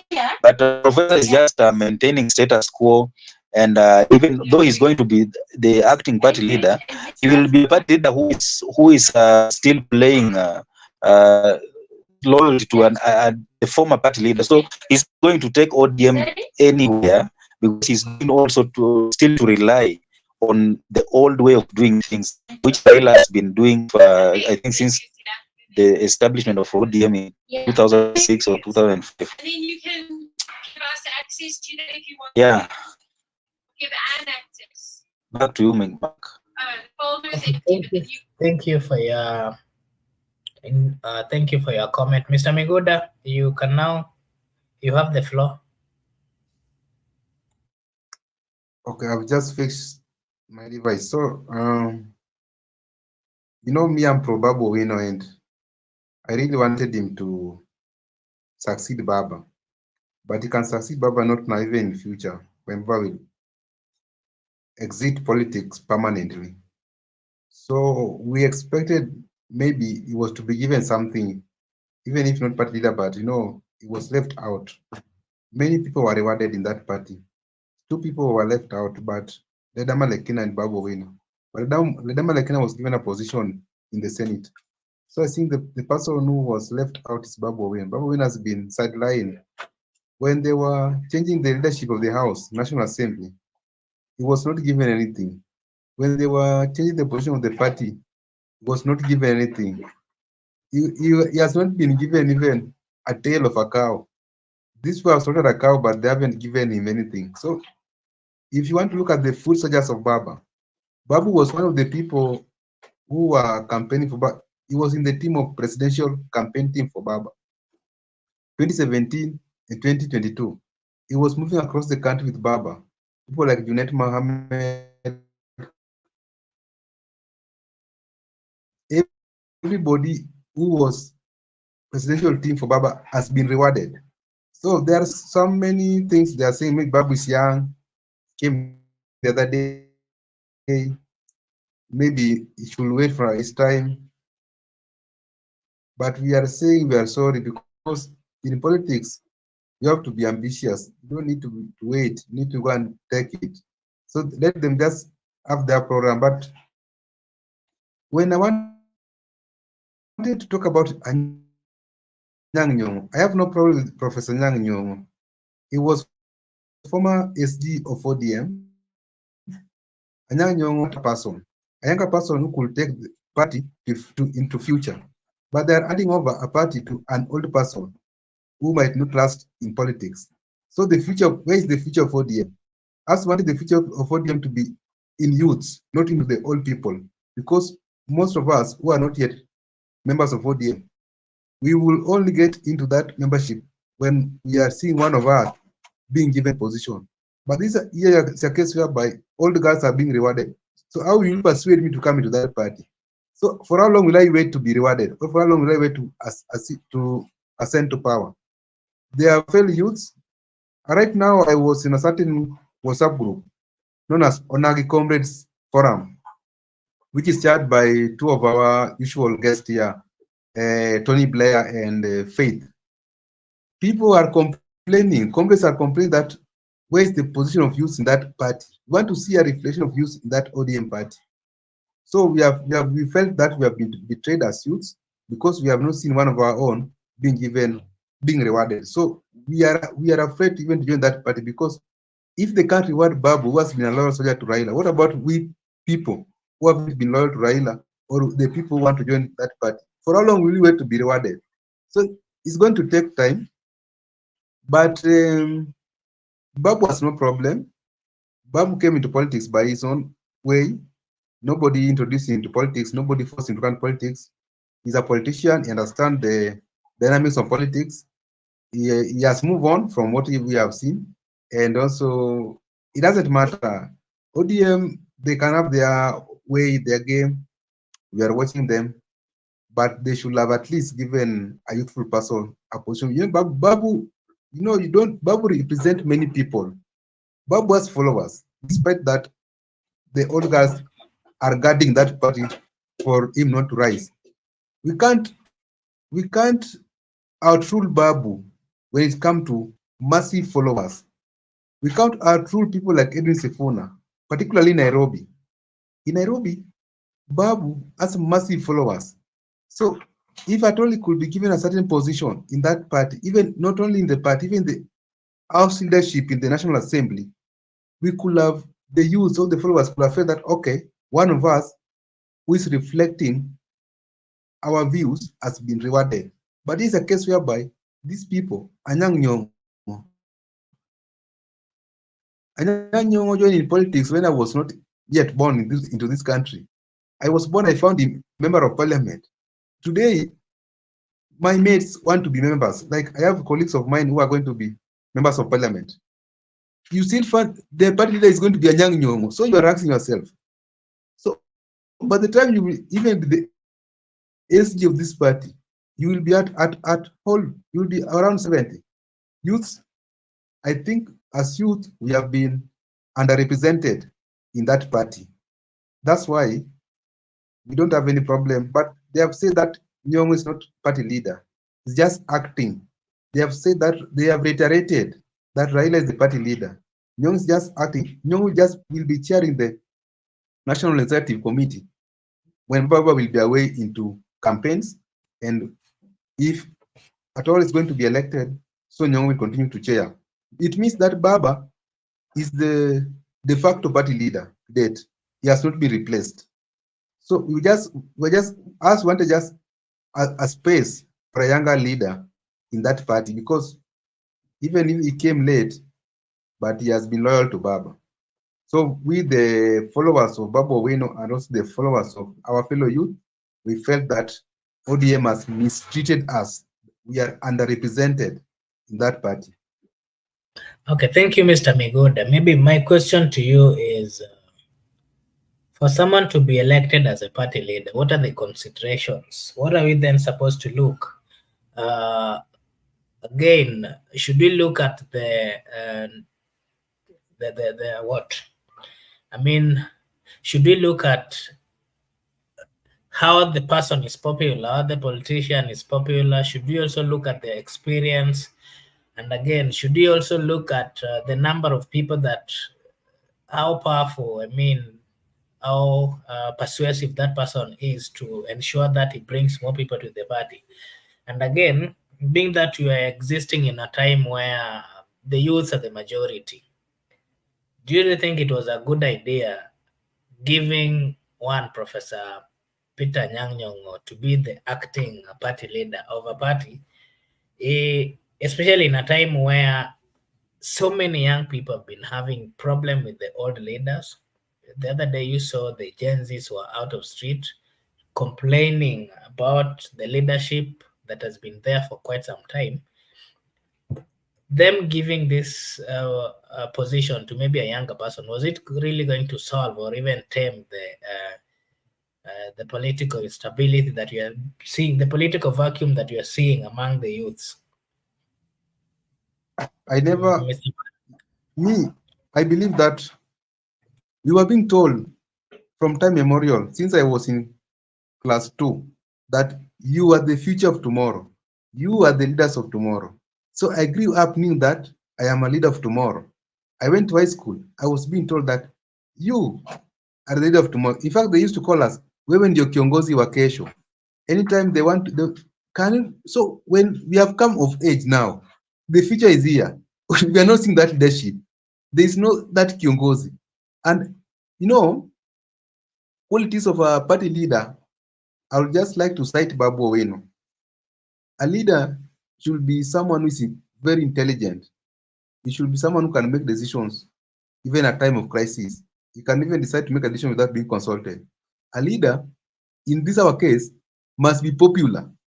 In that ODM, you can't lead ODM if you're not popular, because that popularity of youth attracts many people to join that party. And the people who are being that attraction are people like Sifuna, Babu, their popularity, that charisma. You understand? There are those leaders who have charisma. When they want to speak in a podium, they they attract attention of the audience. There are those leaders who audience don't pay attention to them. So people like Babu, people like Sifuna, people like Raila, they have that charisma. People like Rigiji in the Mount Kenya region, he has that charisma. People like Indiki do not have that charisma. So you find that there are those leaders who have that charisma. So, and also a leader must be someone who is ready to serve. It must be a servant leadership. It doesn't need to be someone who is not ready to serve. We have seen Babu's track record in Embakasi East. He has appeared in the Mizani opinion Mr. poll, in the Miguna, polls that I is understand. one. I understand your. I agree with you totally. But my question to you is, uh, all the good things that you've said about Baba Owino being popular, being knowledgeable. What are the differences that maybe you would point out, and maybe what you'd say the reason why, uh, the difference that you'd give, that would actually try to The clarify difference, why it would be better yeah. than So the the difference best. than Professor Nyang Nyong'o, the difference is as clear as day. The reason why we are saying we ought to have a youthful leader. Each and every people have their leader. Each and every generation must have their leader. We can't be led with a leader of our forefathers' generation. We can't be led with a leader of our father's generation.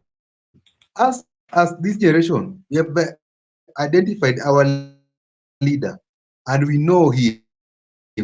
And if anywhere you are seated, you know that there is no popular who can match Babu Owino in this country. In fact, Babu Owino goes beyond even UDA. Babu Owino is more popular. So there's what I was trying to tell you. The point of departure, people do mistake me. I love Professor Nyang Nyong'o. I have no problem with Professor Nyang Nyong'o. He was SE of ODM, he's a party leader. But the point of departure is we want a generational change of a leader. Mr. Miguna, I hope psychopath is not getting into your head. I just hope so. I'm not sacrificing of who? Babu or Nyang Nyong'o. Allow me to explain my point. You'll understand me kindly. I'm saying the point of departure from this current leadership of ODM is that personally, we wanted a generational change. We wanted a leader who will give ODM future. We don't want an old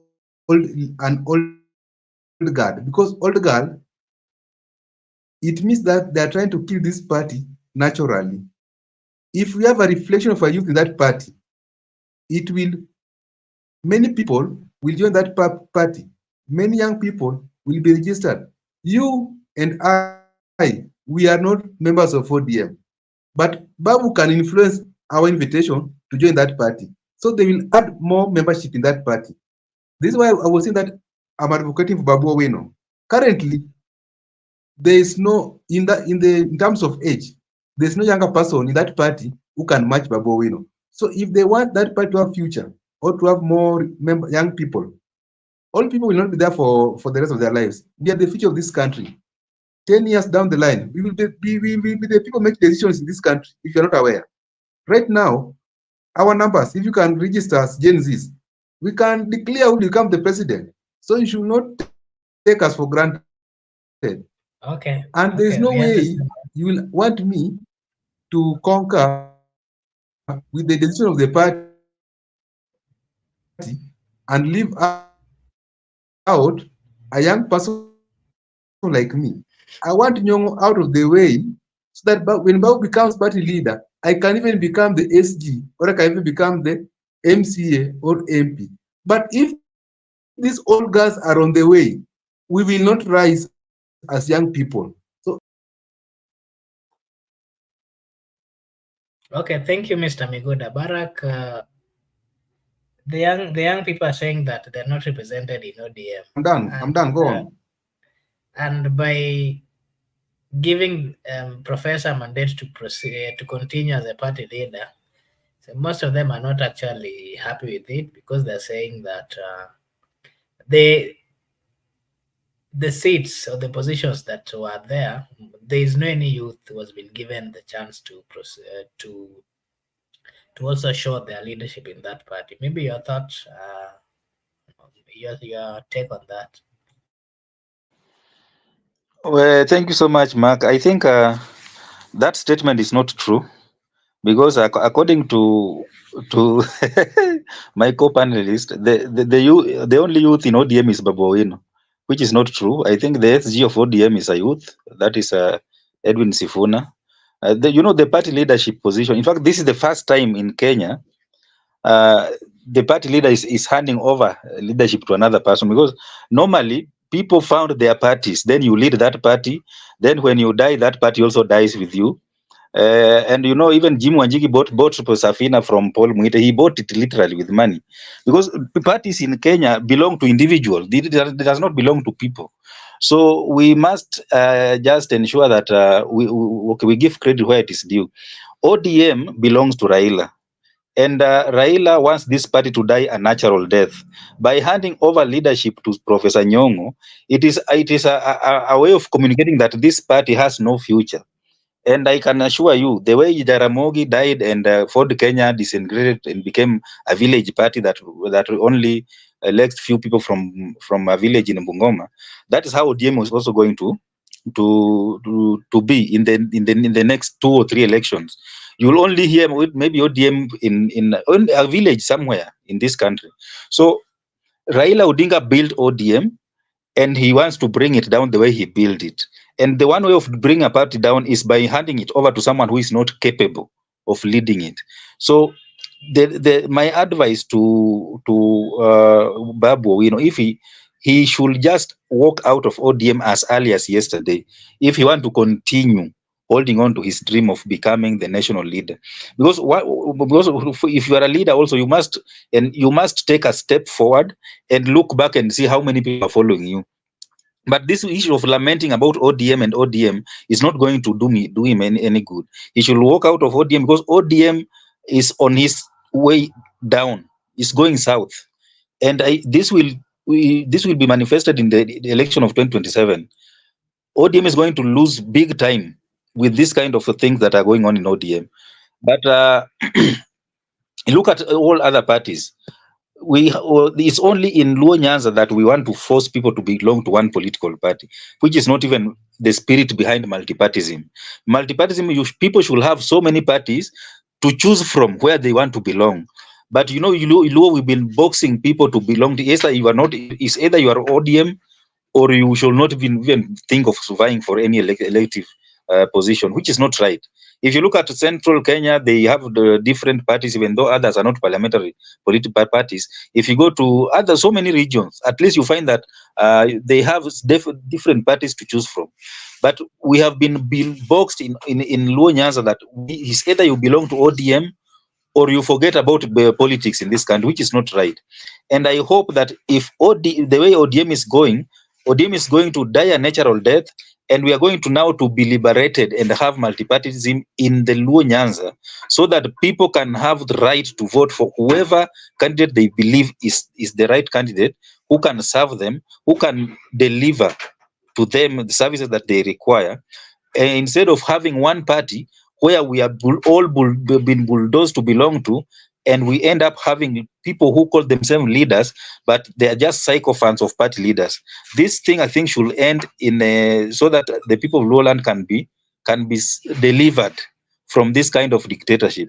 And I hope, I pray that Babuino will not become a leader who will be praised and worshipped the way we've seen this with ODM leadership, because that is how tyrants are made, and that is how sycophants mislead their leaders that they are doing the right thing, and the people are behind them. But at the end of the day, you find that they are on the wrong direction.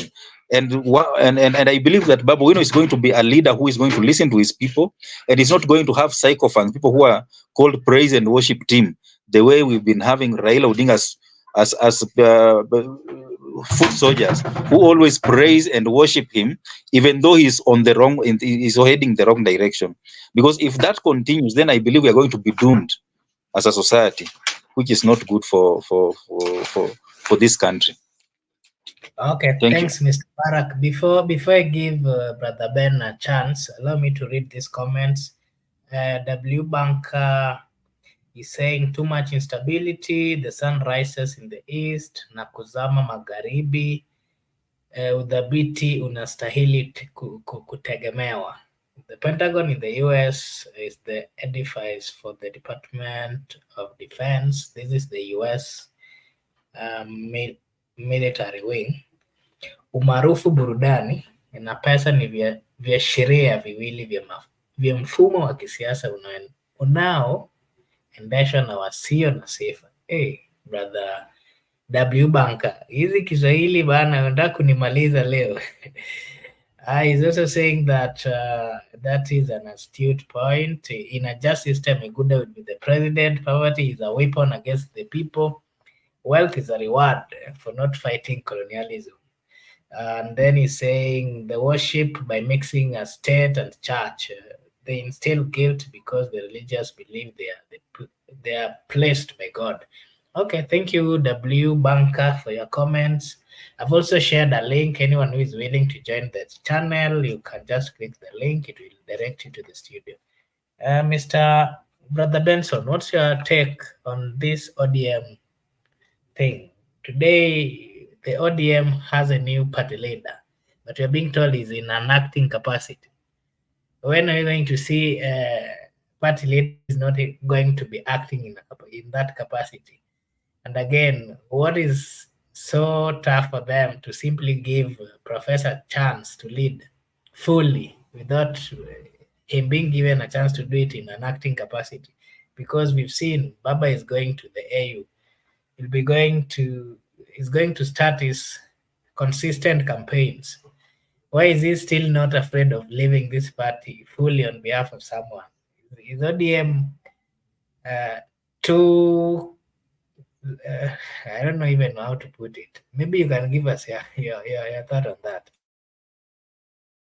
Ted, you're muted. Kindly unmute. You're muted. Unanipata? Yes, you can proceed now. You are muted. You cannot hear Kitu you. ya kwanza ambapo one reason that I feel like Nyong'o is still acting in capacity of like he's in acting capacity is one is because Baba is still going for campaign. He's not very sure whether he's going to win or not. So that could be one. But I want to agree with my friend Guda that political parties are individual owned, yeah, and they are built by personalities. They are personalities.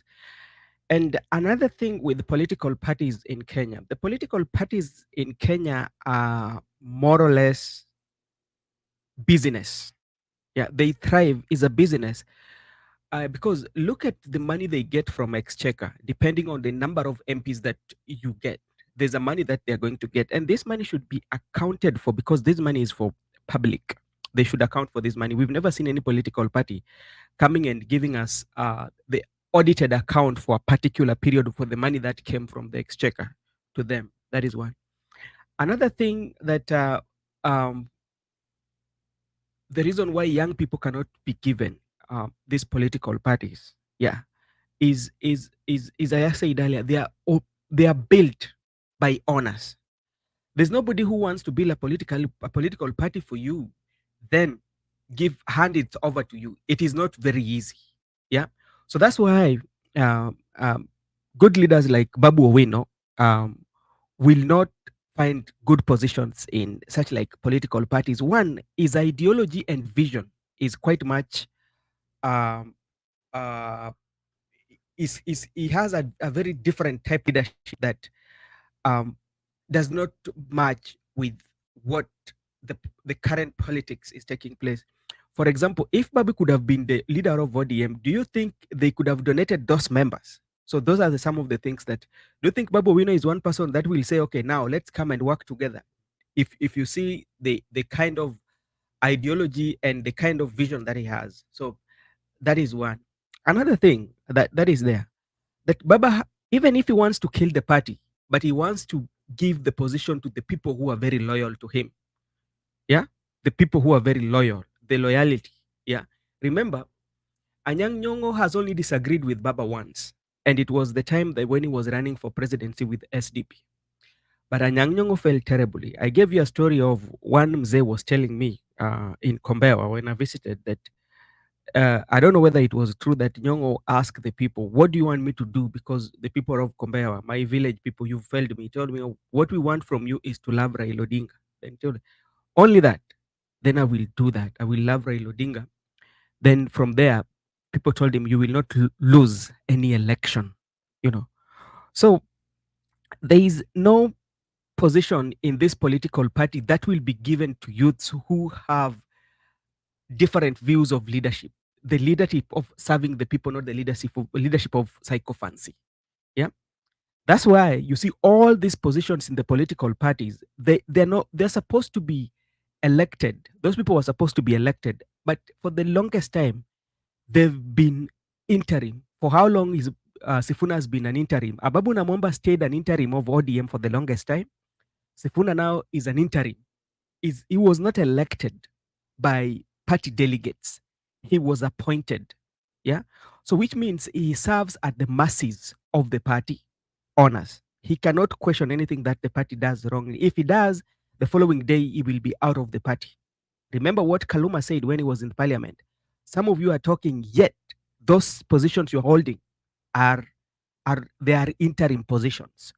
So that is something that is there. That's why the young leaders will not get those positions. They cannot, because those parties are individuals. They're not institutionalized.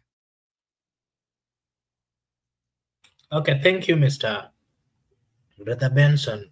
Maybe if you can kindly try to clarify that. If the young people are not being given a chance in these big political parties, where then are they added? Because we've seen a situation where aggressively young people, the Gen Zs, they have come out to show the people in leadership and even the whole country that they are not happy with what is going on. They have so many times insisted and said that we want a leadership that is inclusive, a Marco Bura, leadership that, yes. I just tend to realize that we've just dropped. I don't know what happened. We've dropped even from online. Unajua hivyo? No, naona iko, We've just dropped. but it is still showing. It is still showing Where does it show? in Facebook. It's still active. It is live. Yeah, it's playing Yeah. on Facebook. It is But live. what about YouTube? It is. I think it's working well. Yeah, it is No, working well. I don't think so. Because on my Facebook, I'm not seeing it. On my YouTube side. It's on. It's on. It is showing. It is showing. Even I can see from my end. Oh, you can. We are on, or maybe it's on my side because I'm seeing as if we've dropped. So, Yeah. Marco Bro, what were you asking? Yeah, I just wanted you to give your opinion Mhm. on where the young people then should go. Should they come up with their political party or a party that they would feel that they are part of? Because up to this extent, there has been a lot of cry from the young people. And I remember last time when they were out there demonstrating, uh, they were saying that they are leaderless, that they are partyless, and that really cost them a lot. When the president and the former premier came together, the positions which we would assume that would be given to the young people, the Gen Zs, they were not given to these positions. These positions were given to senior political class, people who had been there for quite some time. Maybe what is the future of the youths led by the Gen Zs and the millennials with their continued attack on the old politicians? And how is this going to change the politics, the future of politics? Maybe you Uh, should I, go fast and then Barack will pick. okay, I think the best way that the younger people can do is to come up with their own political parties. And when once they come up with the political parties, then they should change the laws that govern political parties. That can work because even if they form their political parties, there's something that comes with it. Because if you form a political party, then you get number of MPs. What will happen? The money that you will get from exchequer will make you go mad, and you'll say, okay, this is now my political party. I'm the party, somebody who came with the idea of this political party. So all the money, you find that they are being used for personal gain, because at some point you will get money from exchequer. So coming up with a political party, then finding a way in which we can have accountability in those political parties. One, whereby we have democracy in the political parties, where people who are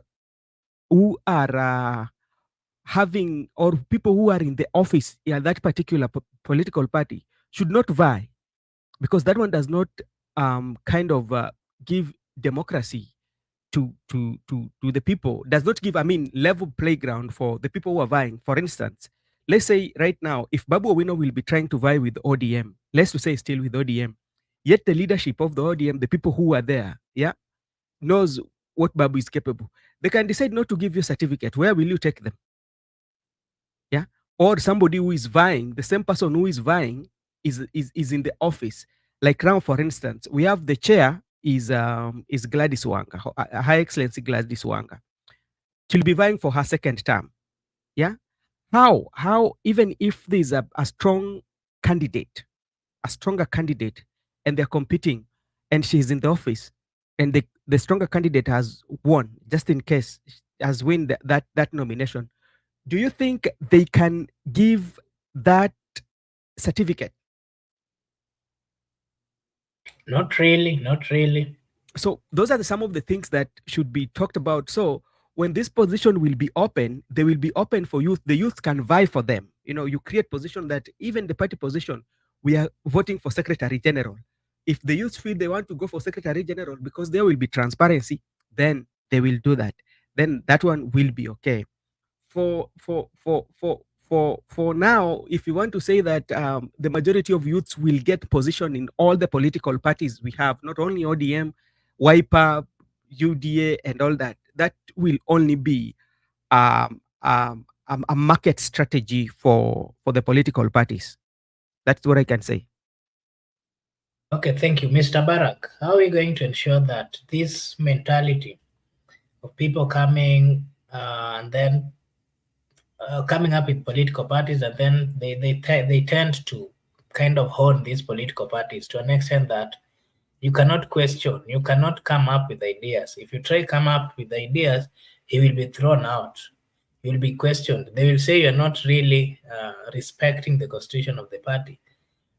If suppose the young people comes up with a political party, how are we going to ensure that the mentality of this party belongs to us? We are the founders. How are we going to deal with this? Thank you so much. I think the problem is our political culture. In Kenya, our political culture is very bad, and that is what we should work on. I usually say this and I repeat: in Kenya, we don't have political parties. We have vehicles to acquire or to maintain power. And Brother Benson just said something about the chair of the party running and facing a very serious opponent. Will the chair of the party allow herself or himself to be defeated? Yeah. And these political parties, they leave alone even getting money from the exchequer. They they get money from, I think they just steal or they rob aspirants. They declare that you have to pay some amount for nomination, and then they give direct nominations. Look at what happened in Homa Bay gubernatorial race in 2017, 2022. Kidero paid the nomination fee, but he didn't even. Gladys was given direct nomination. Aspirants, even in Sierra County, paid nomination fee, but Orengo and Oburu were given direct nominations. Is that not stealing from people, from aspirants? Look at how here in Nairobi, Tim Wanyonyi campaigned, and he was the front runner for gubernatorial race in Nairobi. What did ODM do? They denied him an opportunity to run for the governor of Nairobi, and they ended up fronting someone who was not even serious becoming the governor of Nairobi. So these political parties that we have in this country, they are not political parties that people that people say they own. They are companies that are run by the owners, and they are profit making entrepreneurship that they only benefit, and they rob the aspirants. In fact, through nomination process, and even getting money from the exchequer. Political parties world over get money from the exchequer to minimize corruption, but that money is meant to make these political parties stronger. They are not meant to to enrich political party founders. And I think if this culture does not change, even if you start with political parties tomorrow, and the culture is just the same, the circle will just continue. Because I have seen young people being given opportunities to be sections of very serious political party. Even right now, Sifuna is a section of ODM, a very serious political party. Look at what happened to the other guy, this guy, the elevated MCA, who was called who? Malala in UDA. Malala is a young person. Look at how he was handled in UDA. So you find that the young people, okay, they have been given opportunity to lead these parties, but on interim basis, because these parties, they have owners, people who own them, not members. And if you want to know the difference between parties in Africa, let me say specifically in Kenya, and parties outside, look at what happened to in the US to Biden. Members of Democrats said you cannot run because you cannot defeat Donald Trump at this moment, and because parties is owned by the members, he had to step down, and he allowed someone who members thought would win election to run. In Kenya, can that happen? If Raila says he will vie again for the sixth time, people will say, hallelujah, you are the sixth. Because people don't own these parties. He owned the party. So he's the one who decides when to run and when not to run. That cannot happen in a stable democracy. Even here in Tanzania, CCM members own CCM, and they decide who runs for the presidency. You cannot just come and say, okay, I want to be the president of Tanzania. CCM members will say, no, you cannot run on CCM because members own the party. In Kenya, not even one party is owned by members. Parties are owned by party leaders, and that's why they trade politically. They trade positions. You saw what happened when cabinet was being reconstituted, they traded positions, and others were betrayed, others were rewarded, and that is our political culture. So I think it is high time we talk about the political culture of this country. It is not serving the people of this country. It is serving the elite, few individuals who own these political parties, who are registered by the register of political parties. And others come and hold this position on interim basis. Their names are not even there at the registrar's office. So political parties in Kenya are for doing business. Even if you found one tomorrow, we call it Gen Z or we call it youth based, the objective will just be one: to trade politically. Therefore, we must discuss about political culture in Kenya, and it must stop if Kenyans want to change the political landscape of this country. Thank you.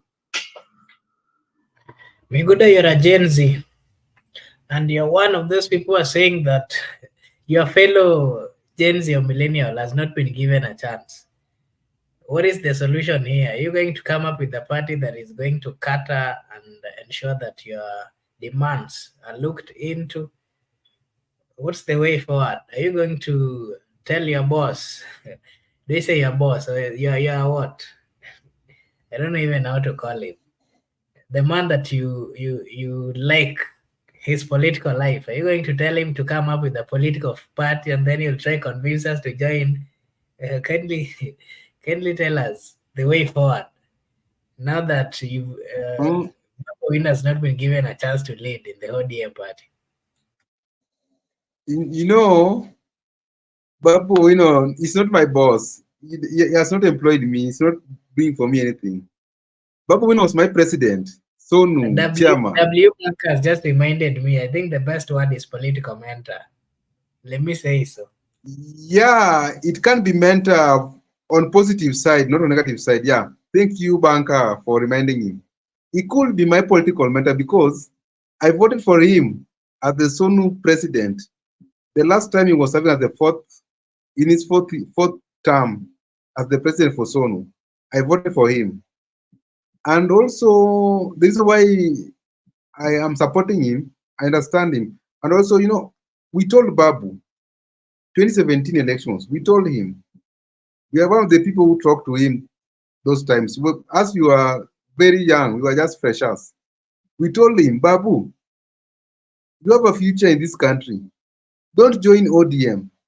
But because Babu did not listen to us, today you can see that we are now in a catastrophe. If I told Babu could have listened to us, he could have not joined that ODM. We told him, Babu, you have a very bright future. Kindly chart your own political pathway. Babu never listened. And next time, I think we might meet before 27, we will meet with him. Before 27, I will remind him that, Babu, we told you not to join ODM. See what they have cost you. But because Babu is a political animal, you know how he can make a comeback. I'm happy with what Barack have said and Brother Benson, that Babu Win is not limited. He's still young. He can. This I said earlier that ODM will die natural death because Nyong has been made party leader. But the two panelists have reiterated that these are individual party, and the way Raila has designed it, Raila wants it to die natural way. So Babu should just chart his own political path, but he must remain loyal to Baba. Now that is where we have a very difficult calculation. That is the Luo support. So how do you remain loyal to Baba and charting your own political path? They will portray you as a betrayer. And once you are a betrayer in the face of Luo's people, they will never trust you. It's a very dangerous card. If they can play that card of betrayal onto your face, you can't make a comeback whatsoever in the lowland. So how is Babu going to manage his path? By being loyal to Baba and also charting his own political way. That's now the calculation we have for him going onwards. But if Babu could have listened to us, and I know sometimes he can watch this clip because maybe his people watch and share to him. Babu, we warned you in 2017 not to join ODM. You have now given us another problem today. So how will we advise you? But thank God, we will see how we will maneuver this thing. My worry was not that we understand that Nyongo ODM is a liberal party. Our worry was just what is the place of youth in ODM? But at least they have said that there are people like Caleb Amisi, Edwin Sifuna. But all of us, you have your favorite leader. Like me, Babu is my favorite leader. So I could have seen him at least ascending to those positions, either in National Assembly or in the party position.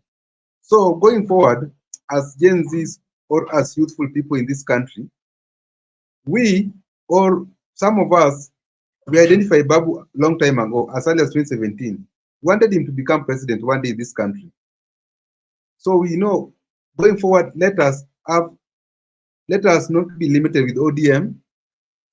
How can we be loyal to Baba at the same time? How are we going to chart our own political way? Be loyal to Baba, number one. We are supporting Baba's candidacy to AUC chairperson. Let him win that seat. It will be about advantageous.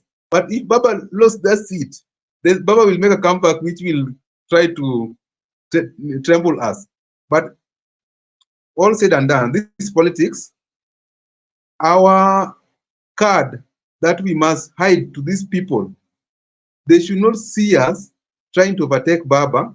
They should not see us trying to undermine Baba. So long as we are making our moves, we want to change the narrative of the politics of Luo Nyanza or of the politics of ODM or politics of Nairobi. We will make sure that we are not going to interfere with Baba Raila Odinga. We'll pay loyalty to him. At the same time, we must make sure that at least the reason why we were advocating for Babu, because Babu has shown interest to be Nairobi governor. So our calculation was, if ODM have merged with the UDA, if UDA is going for presidency and they are going to have running mates, ODM is going to have what in terms of elective position? Why can't we have Nairobi governor? We can't give UDA Nairobi governor and also UDA then again president. And who was this? Who was this viable candidate? Babu Owino. That's one of our cards. So we must hide that even though we are charting our own political path as Gen Zs and Team Babu Owino, we have to remain loyal to Baba so that we don't lose that support base. So it's a very tough calculation, my panelists. But now we made a mistake, not we. Actually, as we made a good suggestion as Babu supporters by then, it is Babu who abandoned us and chart his own political way through Odinga. Today, And how sure we are could you have that a he's still, different conversation. Yeah? how sure are you that he's still not going to abandon you when he gets there? W Banker is saying mshauri mlezi wa kisiasa. I don't know how that is translated to Kizungu. If maybe should they Amesema nini? say mshauri mlezi wa kisiasa? Does that mean lazy political advisor, or what's the meaning of that? maybe No, we are maybe he should. saying we advise Babu perfectly, but it's him who did not listen to our advice. So he has given us a lot of problems right now as advisors.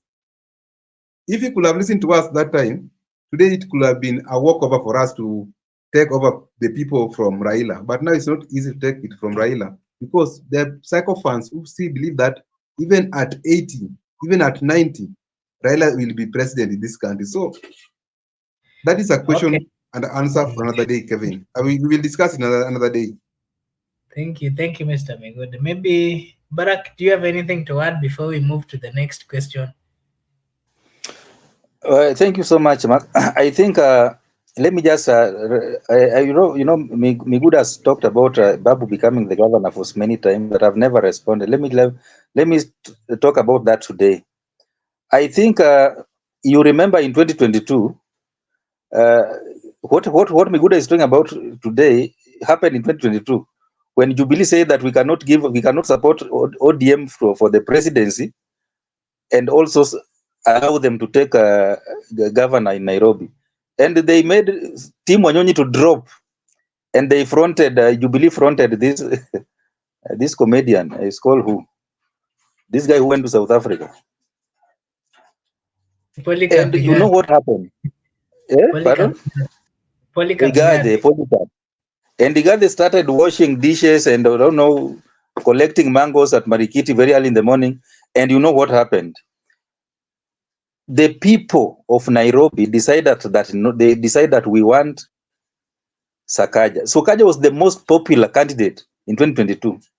Today, not even 2 years, if you meet even Sakaja walking on the street of Nairobi, you might not even know that that's the governor passing because he's the most disliked person in Nairobi. Nobody wants to see Sakaja.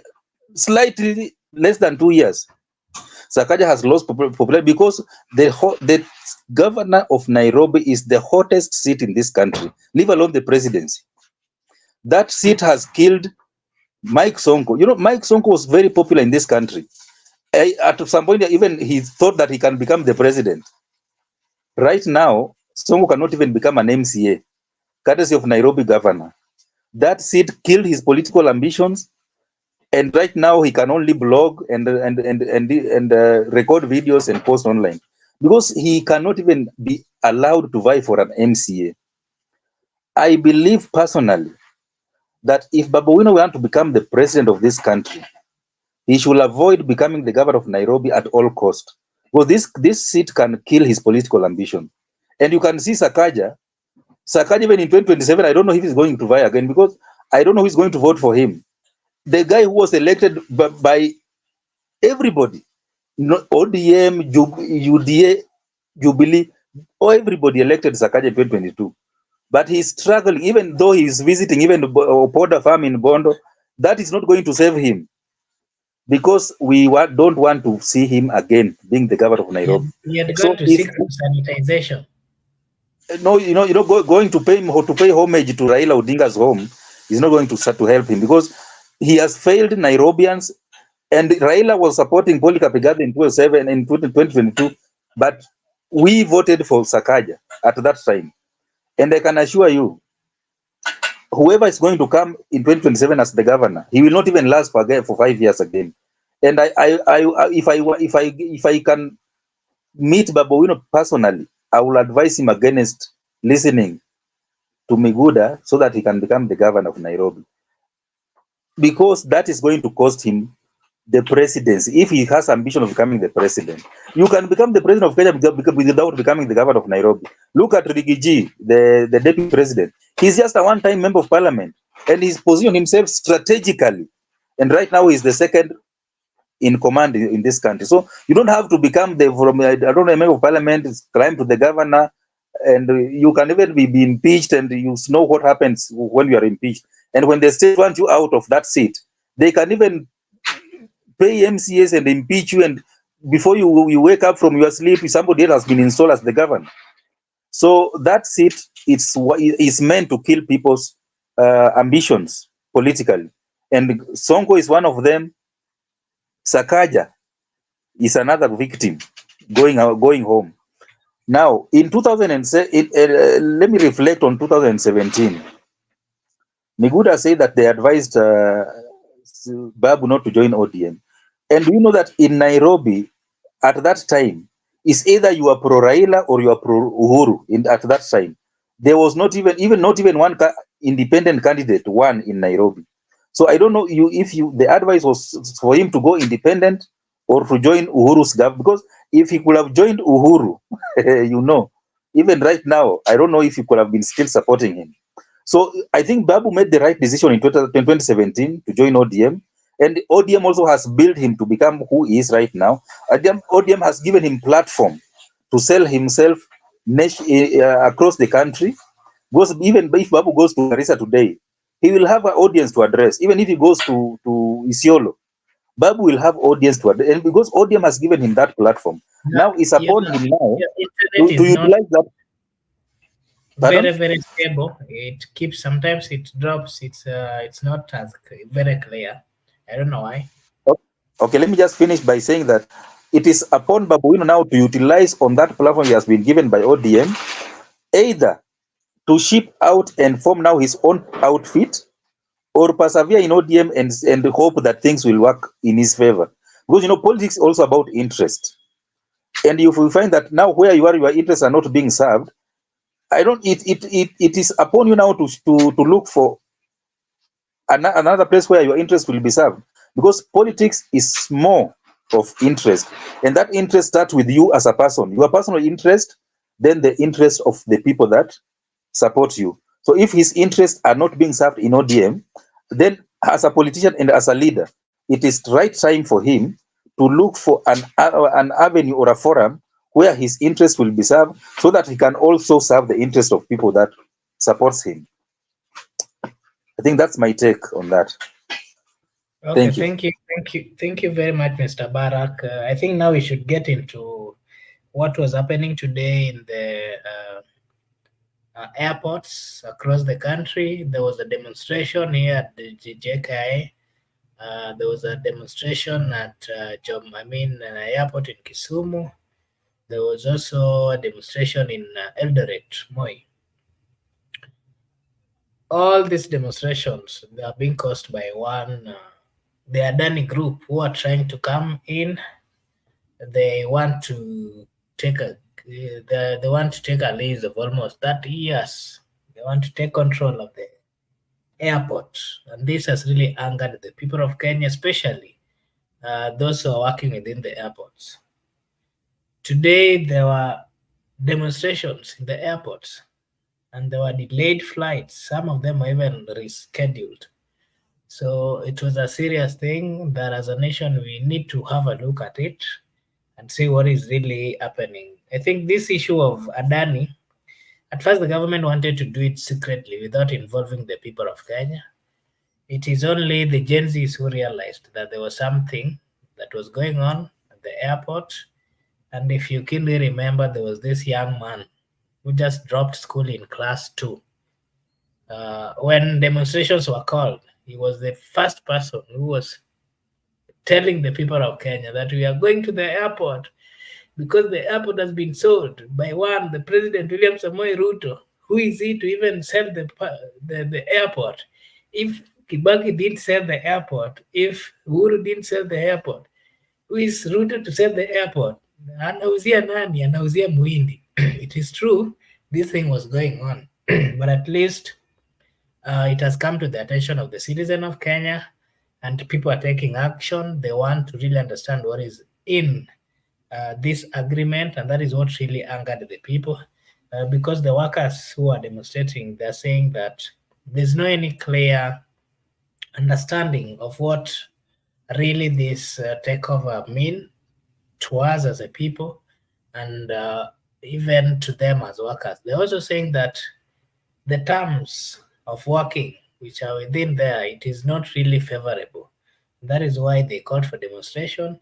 We saw the CS was there. That is the CS of transport.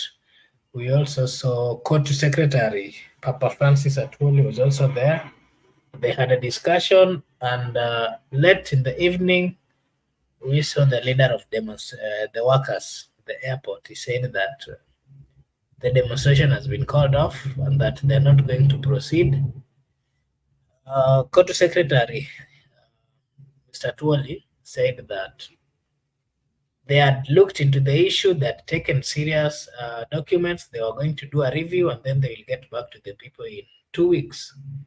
So that is the state. Mr. Barak, what do you think about Adani, this Adani company and the Jomo Kenyatta Airport and the airports? How is it going to affect us? And what is so secretful about it that we are not really aware as a people? Well, thank you so much. I think the issue of Adani, it is it's called top secret of the state, and sometimes it is even beyond us as a country, because from my understanding is that Adani is an Indian firm, but if you look at the ownership of Adani, you'll find that the UK has interest in that firm. And because of the influence of China in Africa, the West must try so much to ensure that they stop they try to minimize or stop the influence of China in Africa. And you can only stop influence of another country by ensuring that you take control of strategic infrastructure of different countries. I don't know if you remember some time back in Zambia, China took over uh, an airport in Lusaka because of some debt. And you remember even when the SGR loan, there was some rumors that the JKA was part of the collateral, that if we fail to pay, they can take either the Mombasa port and JKIA. And the government has invited Adani to take over the operation of JKIA for 30 years, which I believe Ruto at some point say that because they want the airport to start making a lot of profit, and they also change the infrastructure in the airport so that they build some modern infrastructures at the airport. And I think we are not told everything for now, because when these things happen, people make a lot of money, those who are in power, because of kickbacks and everything, and the majority stand to lose. But on the other hand, these people who are striking, these employees of the Kenya Airports Authority, these employees, they are striking because of their interest. And we have a culture in this country of public service servants not working not working efficiently. And I believe it is a wake up call to our public service to ensure that they start embracing efficiency in the service delivery. Because in the West, you find that leasing is one way of the government ensuring that there's efficiency in public service and service delivery. But because of corruption in the global South, corruption, people who are in power, they use state power to trade these leases to their own benefit because of corruption. But in the West, leases are one way of ensuring that there is efficiency in public service, and people receive services as I think to improve service delivery to the people, you have to lease some state corporations and public enterprises so that they maximize on profit making. And once that happens, you will find that many employees will be rendered redundant because their services will be no longer required, and you will find that there will be more of performance contract, and that in Kenyan public service, majority of them will go home. Therefore, they have to strike to ensure that their interests are taken care of. But as a country, I believe that this might not be a good thing for us, because it is a war that it is beyond us. And I believe the president, being an ally of the West, because he's a puppet of the West, he feels helpless. You can even see this issue of Starlink. When Uruto went to the US, and people are celebrating that he has signed us so many deals that Kenya is going to benefit. These are some of the things that were signed there, that we are going to give us this so that we can give you this. So, give and take. No country gives things for free. They usually take care of their interest first. Then you find that when they take care of their interest at 90%, you are left with 10% to struggle with. And that's what is happening in Kenya right now. That's why you see so many confusion in everywhere. You see in education, you see in the airport, you see even in almost in transport, everywhere there's a lot of confusion because of this issue of allowing foreign interest to overtake our own national interest. And we are going to have this struggle until Ruto retires or is defeated in 2027, sorry, because he has exposed us to this international interests that are always competing between the West and China and China being the East. Yeah, thank you.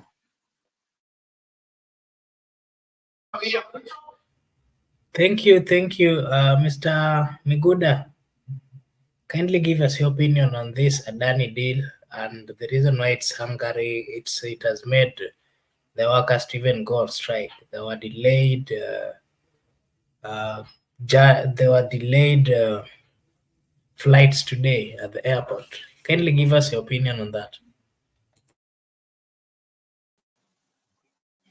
I would like to be brief.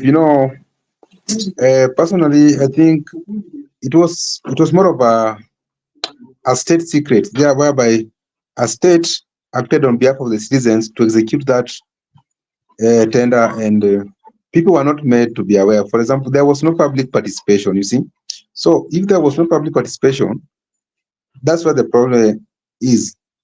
People realized later when the deal had already been struck and they were just about to execute it. They they have realized that they have made mistake, and we have seen the CS for infrastructure, the Kotu SG, and also a representation from JKIA. They have gone to a boardroom meeting that they are going to consult, or they're going to talk on how they can maintain the JKIA workers or the KA workers. At the same time, the deal is going on. Reason being, this deal has been executed and it's something that must go on. So there must be a reason why the state decided to act in that manner, whereby there was no public participation, there was no involvement of members of parliament. You see, there was no involvement of the member of Senate. You get, so the problem has just arrived now because there was no proper public participation. That's why even in High Court, there was a ruling in High Court that the Adani should not proceed with the construction right away because there were some leeways in the law that were not followed to the letter.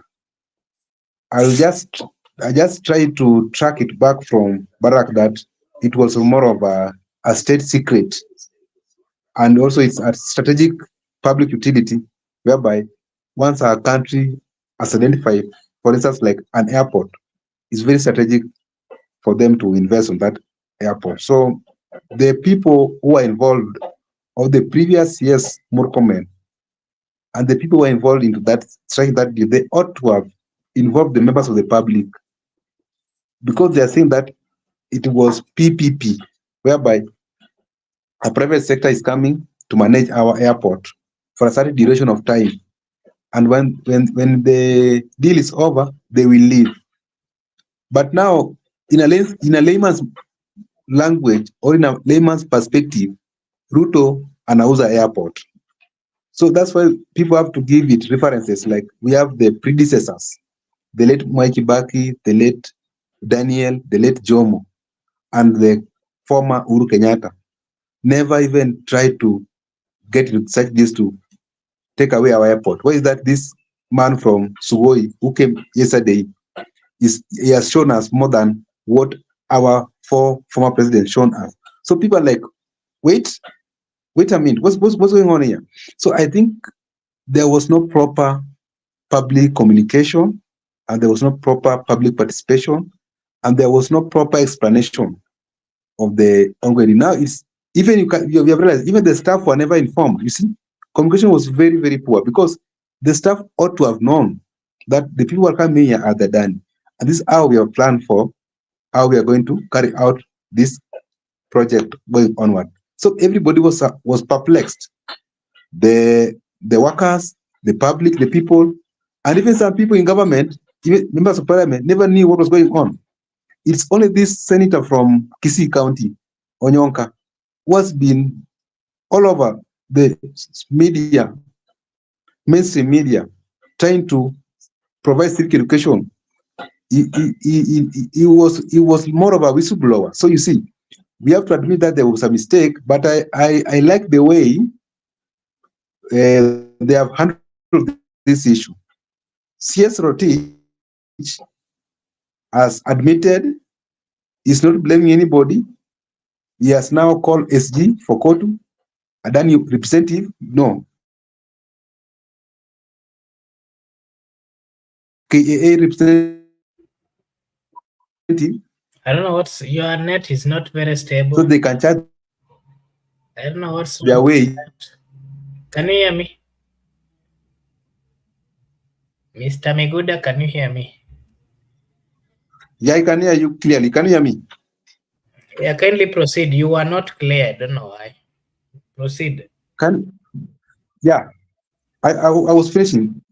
most of our challenges as a nation, the fifth administration, they tend to solve all our challenges or all our problems through police.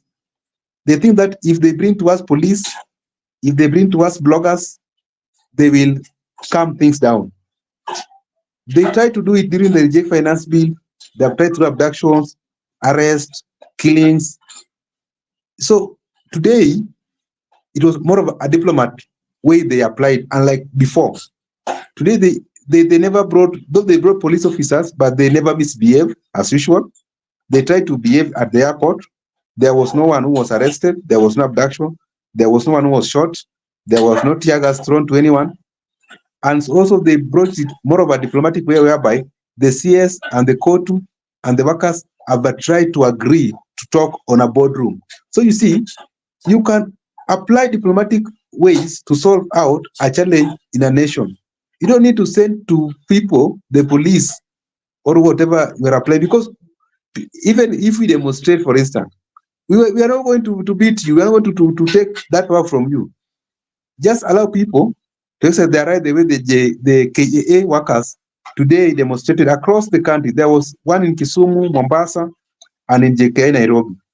So I think the trajectory the government has taken to sort out this issue, let it be formalized so that it can come to an end once and for all. Okay, thank you, Mr. Migunda.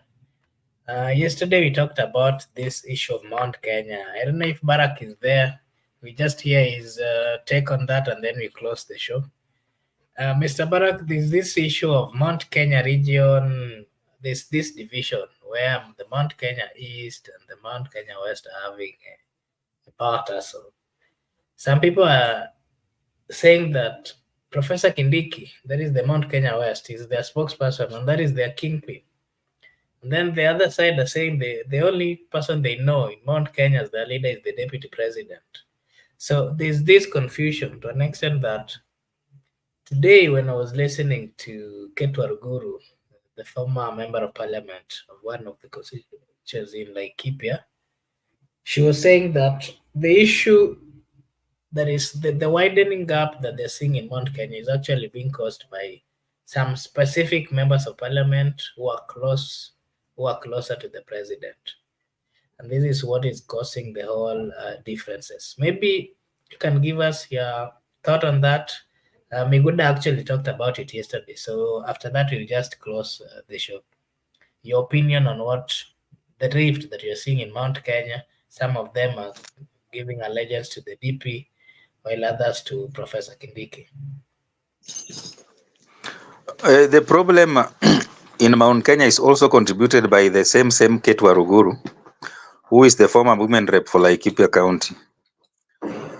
You know, once these members of parliament align themselves to behind specific leaders, they create division. You remember this thing happened in 2017, between 2017 and 2022, when the then member of parliament for Nyeri Town, Ngunjiri Wambugu, led a section of Kieleweke wing, and Ndindi Nyoro and this deputy president Rigathi Gachagua, they led another wing of Tanga Tanga, and you remember Kimani Ichung'wah, and they created divisions among the president and deputy president then Uhuru Kenyatta and Ruto until 2022. And you know, when they continue attacking each other, the rift widens. And right now, I believe that the war in Mount Kenya is these people who are said to be close to Ruto. They are not only close to Ruto, even they have Ruto's ear. So it means even whatever is happening there, it has a blessing of the president. So if you want to cut, you know, politics about interests, and if their interests are being served where they are, then why not? They should just continue enjoying the interest as it's still available. So you find that the Mount Kenya East has been used by the Mount Kenya West for many years for the political interest of Mount Kenya West. because even this in this political matrix of the Mount Kenya, normally the Meru, the Embu they usually come in as subordinate. They are usually not in at the center of the political matrix of the Mount Kenya region. So I believe is if they can also front one of their own. They tried that in last election, but they failed because they were fronting Professor Kindiki. Others tried to front the then Speaker Justin Muturi, but still Mount Kenya East carried the day. And even right now,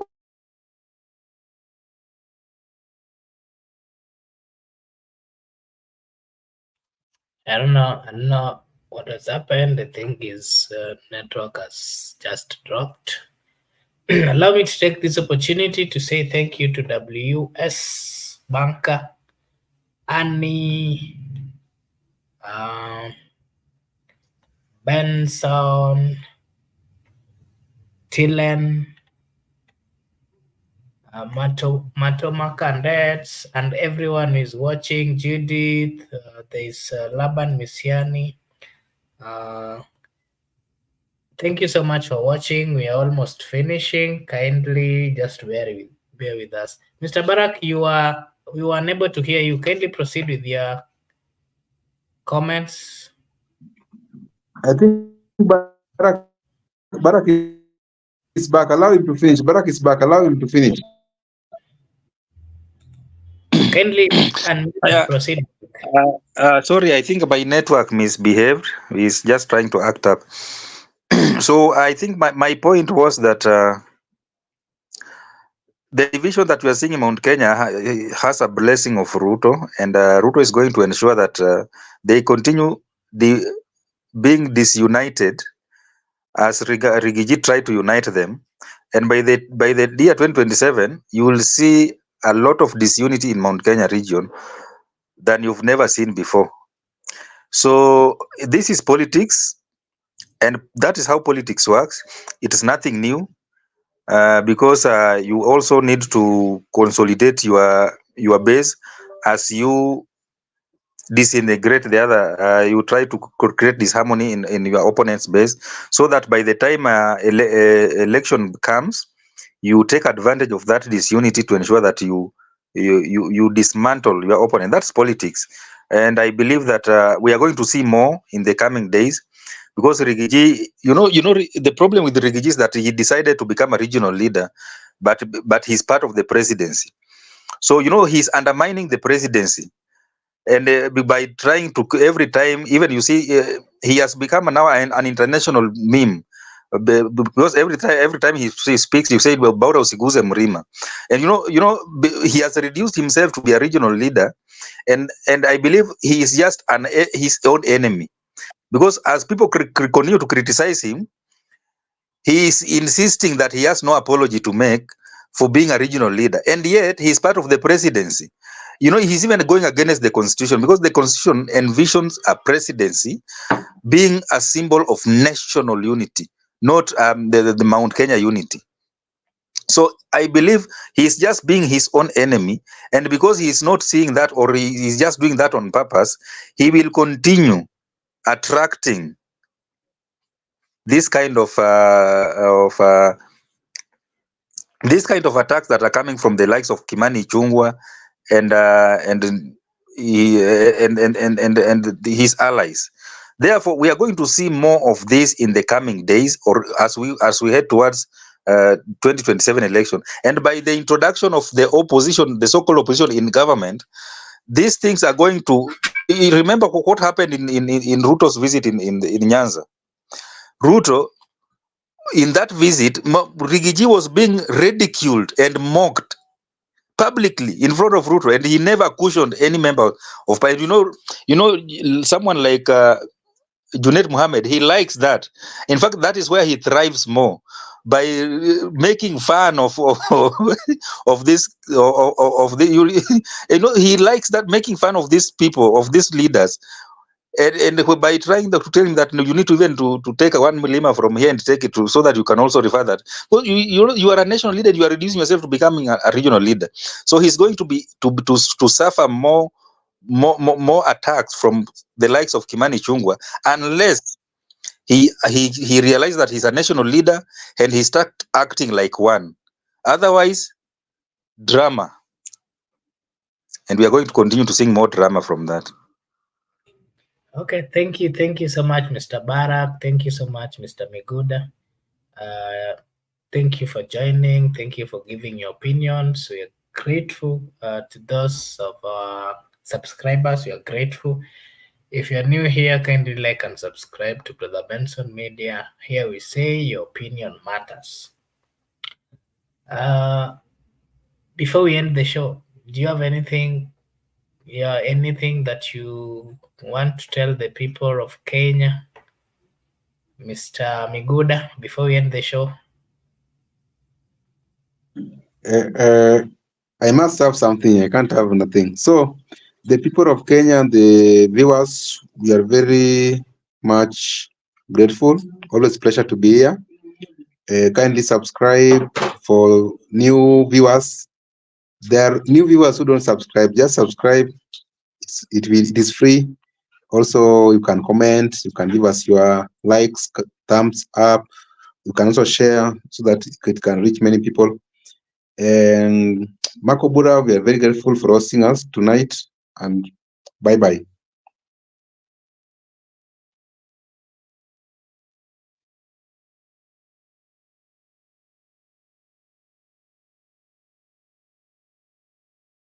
Umemute.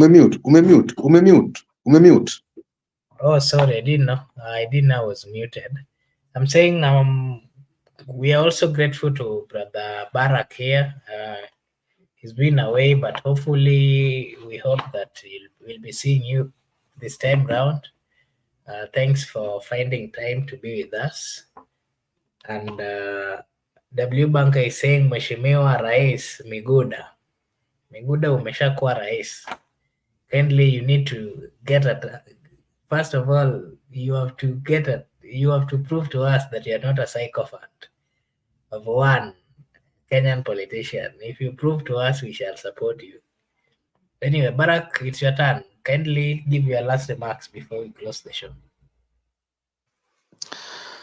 Asanteni sana wapenzi watazamaji kwa kujiunga na sisi jioni ya leo, na kwa Mark kwa kuwa umetuhost leo na Kukuwa host kwa Kiswahili inasemwa aje? kwa kuwa mwenyeji wetu siku ya leo. Okay.